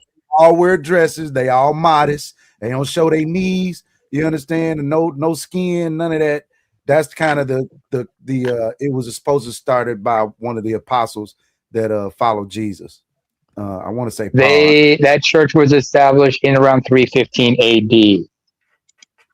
By who? That church was I'm not sure. It was hold on, I'm gonna look it up. No, that's not even that. I'm saying we'll look it up later. We'll look it up While later. y'all work on that, let me play one more clip because I told you I wasn't joking. Like, there's hundreds of these. I understand, but what can I do? So I was in It's a gift that keeps on coming. That keeps on I just moved to giving. this public school in 4th grade, so he was my first friend, like a nice guy, because he like allowed me to play Pokemon with him. He was also one of those guys where he would be like nice to me some days, mean to me the next, and I just didn't know what I was gonna get with him. But when he was really nice, it was like really cool, you know, because I'm like, oh, he's nice, but then he's also mean. A couple months go by of us just hanging out, and people on the bus, because we took the same bus home, noticed that like we'd sit near each other, sometimes next to each other. He'd sometimes share his snacks with me. This class clown, we're gonna name him Clown. He basically make fun of us and be like, oh, Christine and Crush are so close with each other. Christine and Crush like each other. Crush would kind of get embarrassed by this, and I didn't really know why at the time, but we're gonna get into it. Crush would deny this and be like, I don't like her. But one day he finally snapped. Clown continues with this narrative of like Crush liking me because Crush says to me, I would beat up this girl if I were you because of how she treated me. This is where Clown is like, oh, Crush and Christine are gonna be boyfriend and girlfriend. They love each other. At this point, we're literally heading to school to enter class, and so we're outside about to go to our classes, about to enter the building. This is where he snaps and says, just so you know, to me, Crush says this to me, he's like, I would never date you because of how she looks, you know what I mean?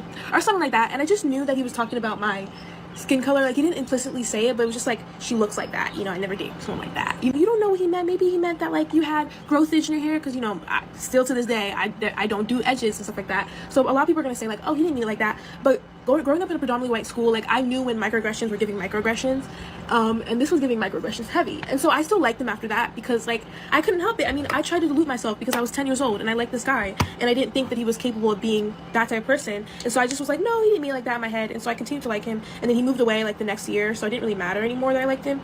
But I did continue to like him anyway, which is like horrible. And like now I would never. But back then, your girl was in a predominantly white school. She would still like him. She would still like him. He touched her life, boy. Hey, for real, like for you to be even be now and still be talking, he touched your life forever. Triage. See what I keep saying, triage. I think I'm lying when I say that, bro. I've seen it. I've seen better men than me fail at it, bro. The ability to let some shit go is a hard thing. I've seen dudes who had a financial status, the mental status, I'm not mental, the financial status and the physical strength, bro. When it comes to that triage and letting that individual go, it's a hard thing. Yeah. Oh, excuse me. Before we continue, to the brother who was talking about apostolic churches, I stand corrected. Because there is another apostolic church. It's the Apostolic Church of Pentecost. It's a work Pentecostal Christian denomination founded in 1921 by Reverend Frank Small. It's an international organization, separate from the Pentecostal Assemblies in Canada. Okay. So I guess that's the church you were talking about, very patriarchal evangelical shit, right? We call it the Pentecostal church in the black community, though. We don't really call it the apostolic church. We usually call it the Pentecostal church. They got a lot of crazy beliefs.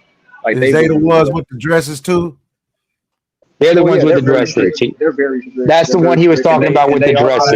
Apostolic, the one I'm talking about. We around here we knew about the apostolics because girls be in school and they had to wear dresses every single day. Yeah, that's the Pentecost. That's the Pentecost. That's the Pentecost. Yeah, hold on. I ain't gonna crash out your, but boy, they was on one. Them dresses meant nothing. But circling back to the topic, getting back to the story, if we are going to be like cut this off, you do realize that we're going to be like doing triage on people like this.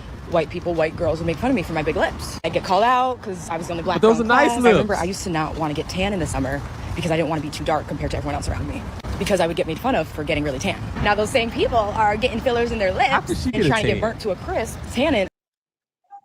And also, like they're going through normal dating experiences in high school. They are having boyfriends and they're breaking up and they're getting asked to homecoming and prom and they're going to parties. And I think also another aspect of that is Wait, I let me had do very something strict real quick. African Let me parents, take so this like I off. wasn't going There to you parties go. and being able to Now you like, can see hang out more. with friends and do these after school things outside of like, extracurriculars. Now you can see what I'm anyways. talking And then on about. top of that, it's like nobody's checking for you because You're you gonna go have to to a take a pass predominantly white on school. that. So like, So once again, taking a pass on that. And I have all that for taking free. a pass. Never on be ashamed that. of yourself. Never be embarrassed. Be proud.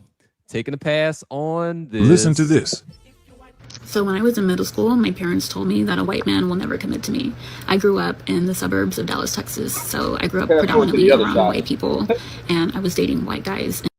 Taking a pass on all of that. And they sound Like, like they get it though, but they sound like I mean, yeah, they look good. It's gonna be sad to see them go, man. But you can always get a better looking chick, bro. The continent of Africa has over about a billion women. All you need is about a million. And here's the thing Yeah, as but well, man. understand. I'm not saying I wouldn't Right. tell any man to like don't do you. Mm-hmm. I would just advise them to put the toys back where you got them from when you're done playing with them. Don't try to bring them toys home. The reason but you I can't could do that, save bro. her though. But no, the reason you can't do that Nah, is just man. like when you said, I keep on trying to say it You today, just say don't lock down with none of them. You know don't what I'm lock down with saying? Yeah, none just of put them. them back where you got them from. Put them back where you got them from when you're done with them, and carry on. See, you can Inspire do that truth. once Inspire you've truth. already built up your Yeah. internal pulse, bro. Like you can do that once you've built up your quote unquote immunity. You got off the Boys is walls getting real and your dusty. shit is already set up, right? But when your shit is in the process of being set up, nah, you got to kick all them individuals out because you don't want no quote unquote weaknesses in the structure, in the building of the structure. Once it's already built and it's set and it's already been time tested, cool. Then you can do that kind of game. But where you at right now, Don't ever bring them into the structure. Don't talk about what you build and don't share anything with them. If you want to, see, don't bring them. Don't bring them to your house. you ain't ready, bro. Look. No. That's a more realistic. Inspire That's a truth. more Inspire realistic truth. way. That's a more What? realistic to go back away about it. Though. Go ahead, All Tom. right, let me get your town runner. What you got? A wise man told me this a long time ago, and it still works to this day. Never forget, woman, black, that you're black.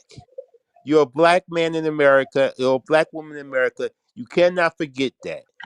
I have been in situations where I'm the only black man around, and I have to be on my P's and Q's to make sure I can safely get back home. If I see another black man, we become instant friends because I know that I can have some kind of bond here and that maybe I have a witness, hopefully. But you have to always keep yourself on your P's and Q's. You always have to protect yourself at all times because it's just a dangerous world out here.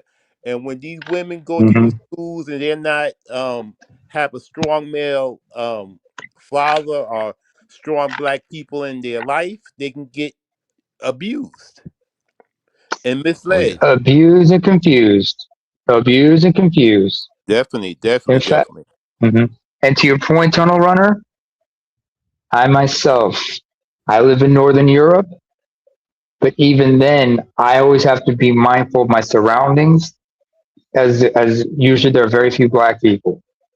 And when there are black people, I am cordial with them.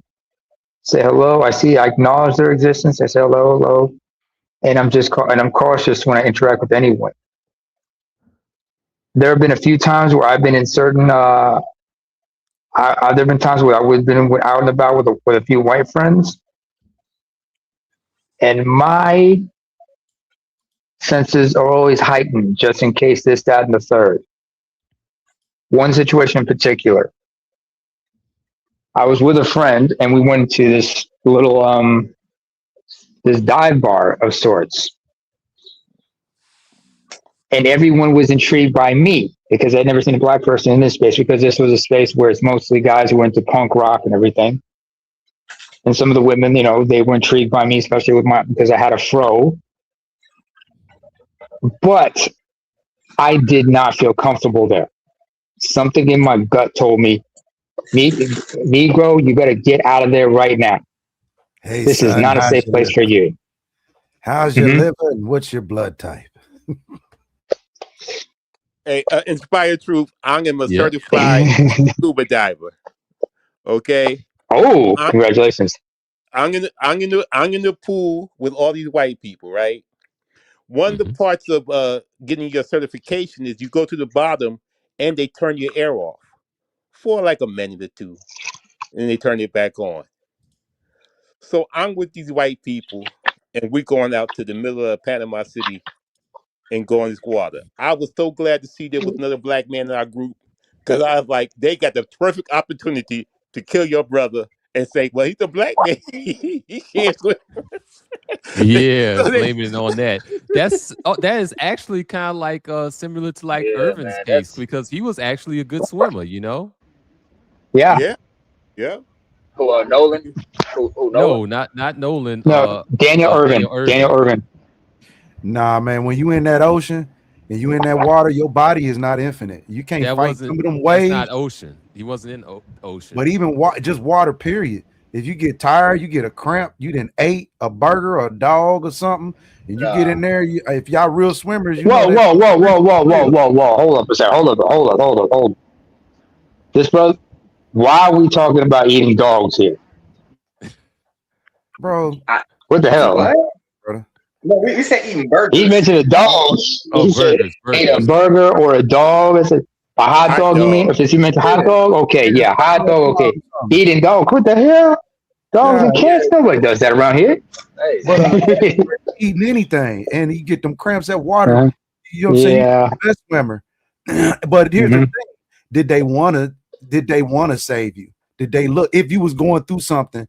You know, stuff happens. My son done been out, and he tell me about the times he's in water, you know, and he by himself, and he like, damn, I was out there in the ocean and shit. He was in Puerto Rico just here recently, and he was talking about, you know, the water in Puerto Rico was just a little bit different for some reason, and it just was grabbing him and pulling him out, and all of a sudden he couldn't feel nothing, and luckily somebody saved him. They wanted to save him. Oh, the riptide.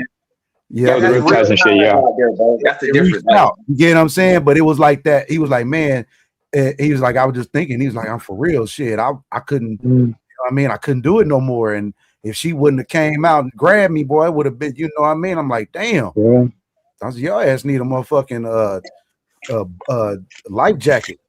Some shit when you go out. Turn over and float. When in doubt, just float. Float it out. Turn over and He said, I tried, man. He's like, them waves, man. It was different. Them waves was just like, bow, and hitting you, and then you go under, and then you just try to come up. And I was like, I know exactly what he's talking about. I know exactly what Now, ocean is different from a river, though. You wasn't floating through them waves. That's the difference. Yeah, And, you know, black people are different than white people. A lot of black people have high, dense bones, so we can float, but not like white people. Sometimes we can float for a little bit, but our legs will start sinking underneath the water. A lot of times we see that as black people, our high, dense bones will bring us down a little bit quicker. So we have to be very. Well, those of y'all those of you of West African descent, yeah, those of y'all West African descent, that makes sense. Yeah. East Africans, it's a little different. It's a little different. I don't know. I can float for hours. Yeah, I mean, it's true. It's biology. He ain't lying. No, I agree with you. I ain't say he was lying. Bone dancing style, yeah. No, I didn't say anything disrespectful. I wasn't being derogatory. We understand. And so now they got another one in Mississippi. I know y'all heard about the young lady that was hanged, found in back of the house. Yeah, I did hear that. And I heard about that. I didn't hear that. This list here is not an extensive list. Like, this is just some of the cases that I want to highlight. And the names are switched, by the way. Like Daniel Erving is actually the one in the middle. Nolan Wells is the one at the bottom. In case anyone was confused about that. So like the labeling is a little bit off, but like, yeah. So this is the three that we discussed. But yeah, there's actually been something like 12 in the past few years, 12 weird, odd suspension. Since Trump got in office, it's been like suspicious deaths. Yeah, like either suspicious deaths or people like found hanging somewhere, and it's like it's like it'll be called and ruled like an accident, but it's like, what are they even doing here? It's like all of this stuff is going on in the background, while we also have the same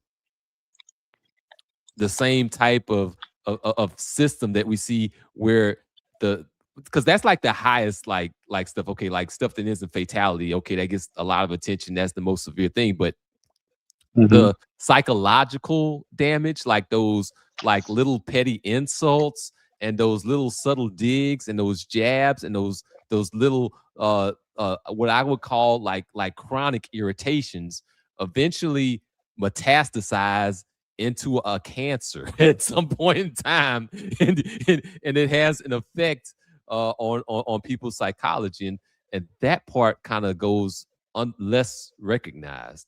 And I want to make sure that I connected the dots on these two things, and that I got the point across.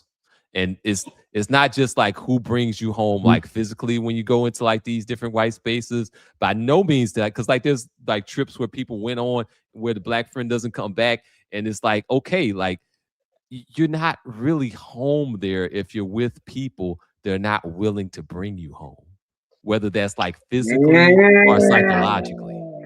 I will give you whoa. I can give you one example to your point. Excuse me for being disruptive. But to inspire truth's point, I will give you one example that has not been mentioned here. And that is the murder of Bakari Henderson back in 2017.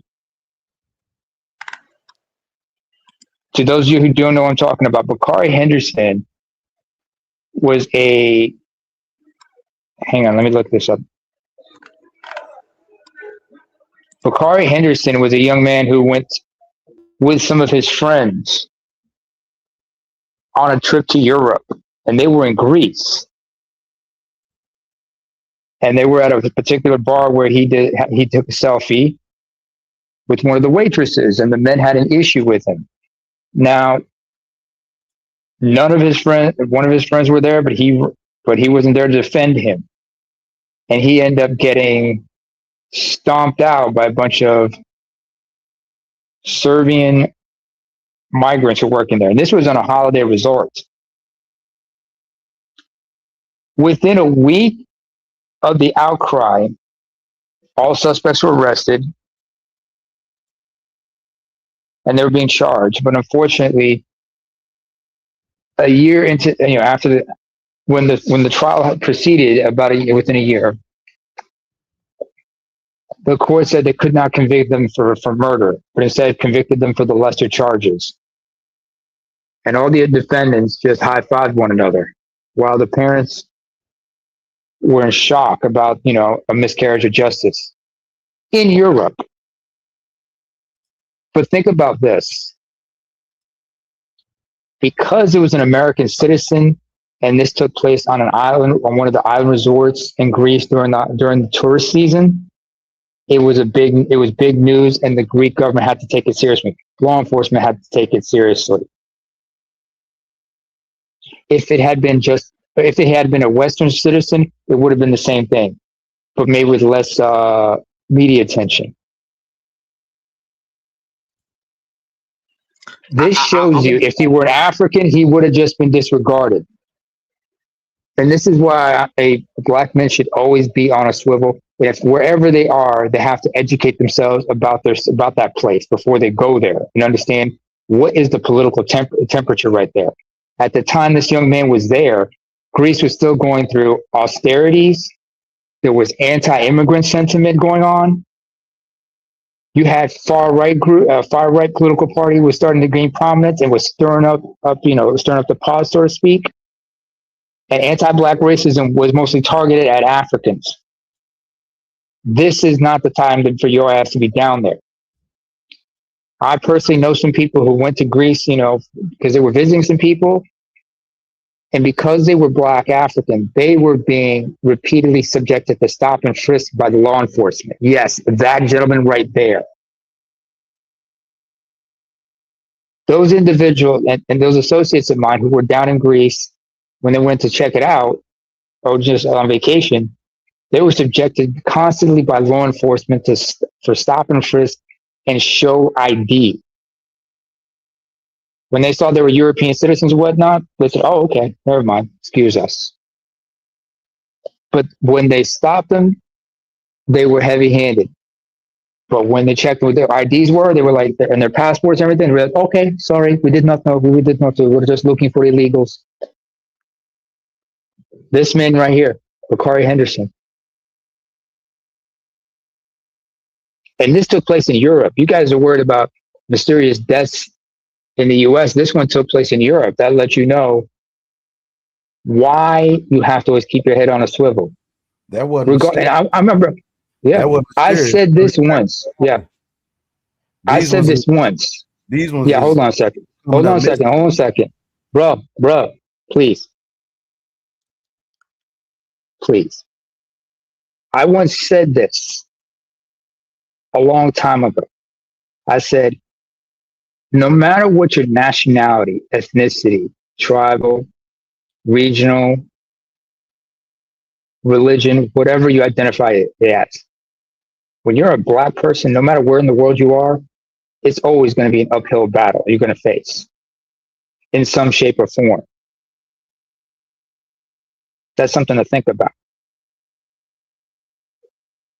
The floor is yours. Yeah, that's and that's global, white yeah. supremacy. Mm-hmm. All right, Creator. There's levels to this. Quick here. Man, listen, life is going to be challenging wherever you at. Mm-hmm. And I don't care where you are. I was just trying to really here in America is a little bit different.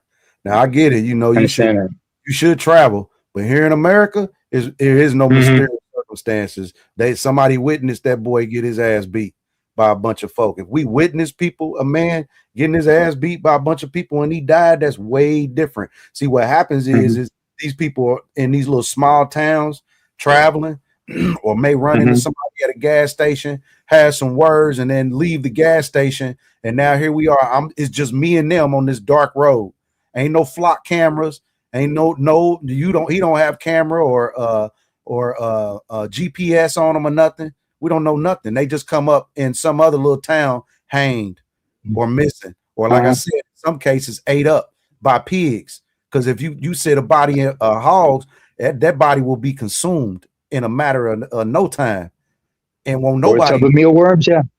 Yeah. So I'm just saying they got a real way of doing things, and you know, I've seen a lot. Let's just say that.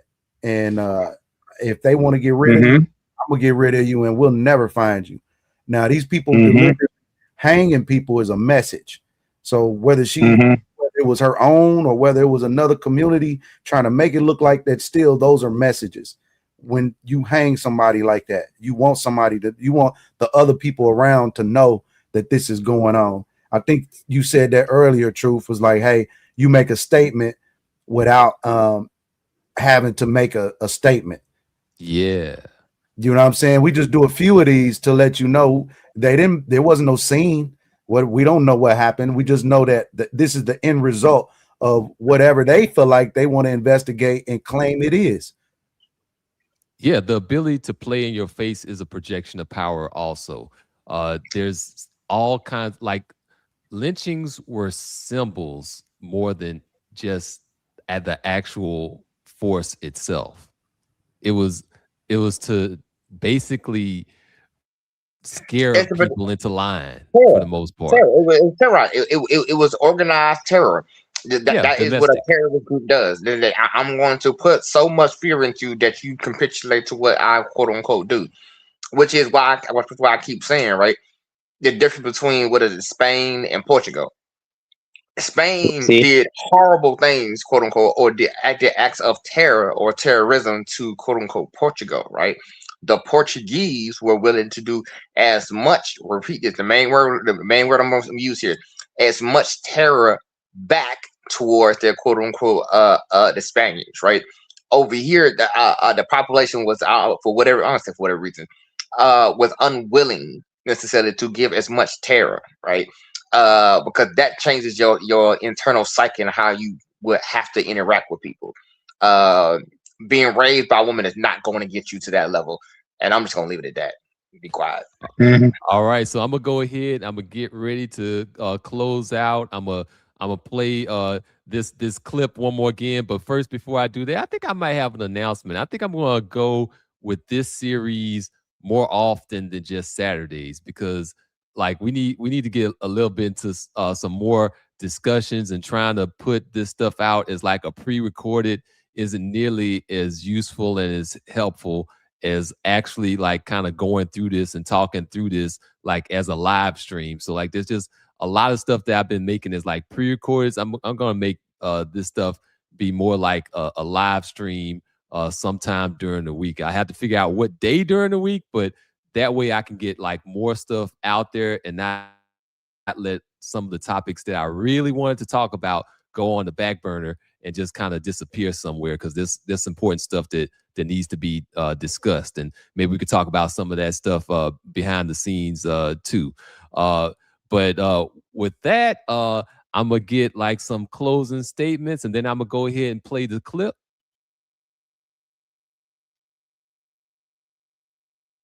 And I guess I'll start from the top down, so down to usual, name a creator, and then on down from there. Hey man, you got to send the dogs in and the wolves in first. That's how I look at it, man. But basically, like I said, man, if you want power, you must be able to build it for yourself. I repeat this again. If you want power, you must be able to build it for yourself.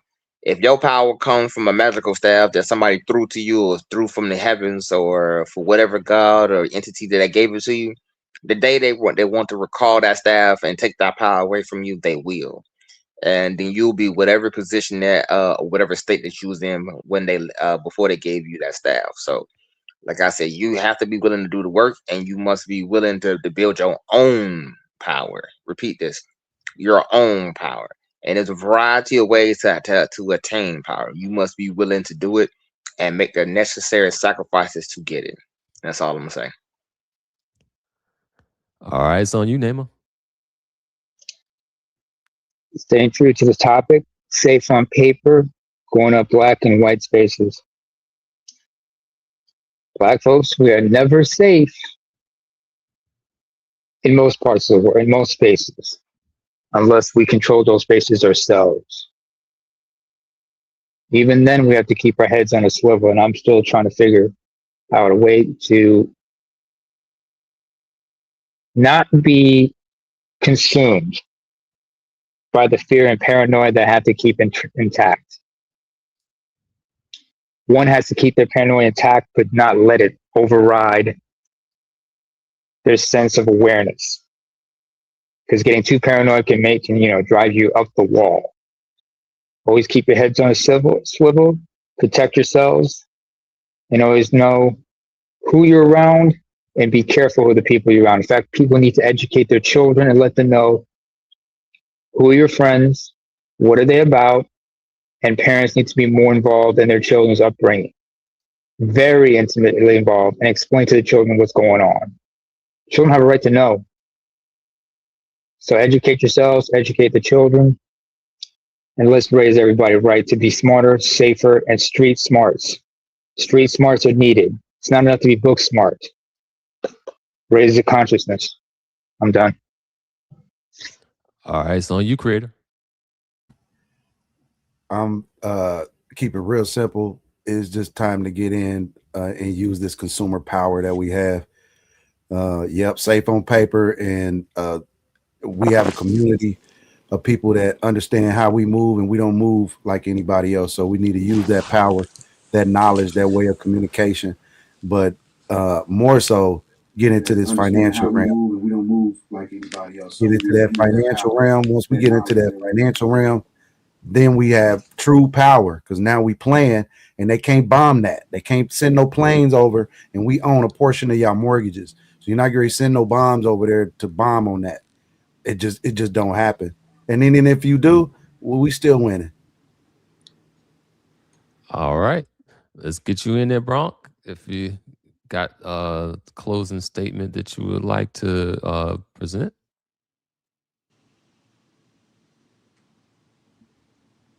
All right, Bronk going once. Going twice. Going twice. I guess we'll kind of skip over to a tunnel runner. Yes, my brothers, always protect yourself at all times. Keep your eyes open. Never forget that you're a black man, and be safe. Peace and love. All right, so with that, I'll go ahead and I'll play this last clip, and then we'll close on out after this clip. And hopefully we'll have some more exciting episodes coming up once I can figure out what day I want to do this, because the whole doing Black Men on Code one week and then doing it's not enough to get through the topics in a timely manner. I agree. And definitely want to get to say some things about certain things I've been coming across. Black child and you put them in an educational scenario where they are one of the only Black kids. You are a parent of a Black child and you put them in an educational scenario where they are one of the only Black kids in their class. You are essentially putting your child in a white supremacy conversion camp. I say this as someone who went to predominantly white schools from first grade all the way up to 12th grade.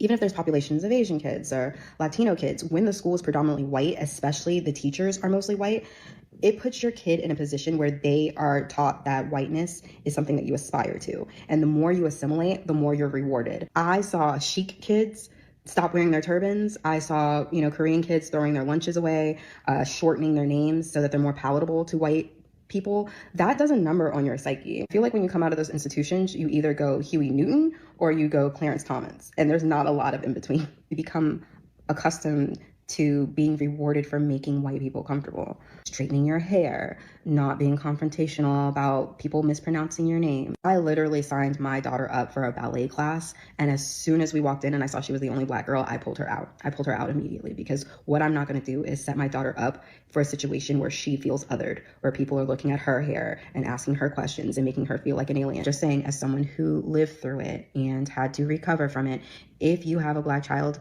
please put them in spaces where there are lots of Black children and teachers. That's food for thought. Y'all have a great day, a great Saturday, and I'll see you later.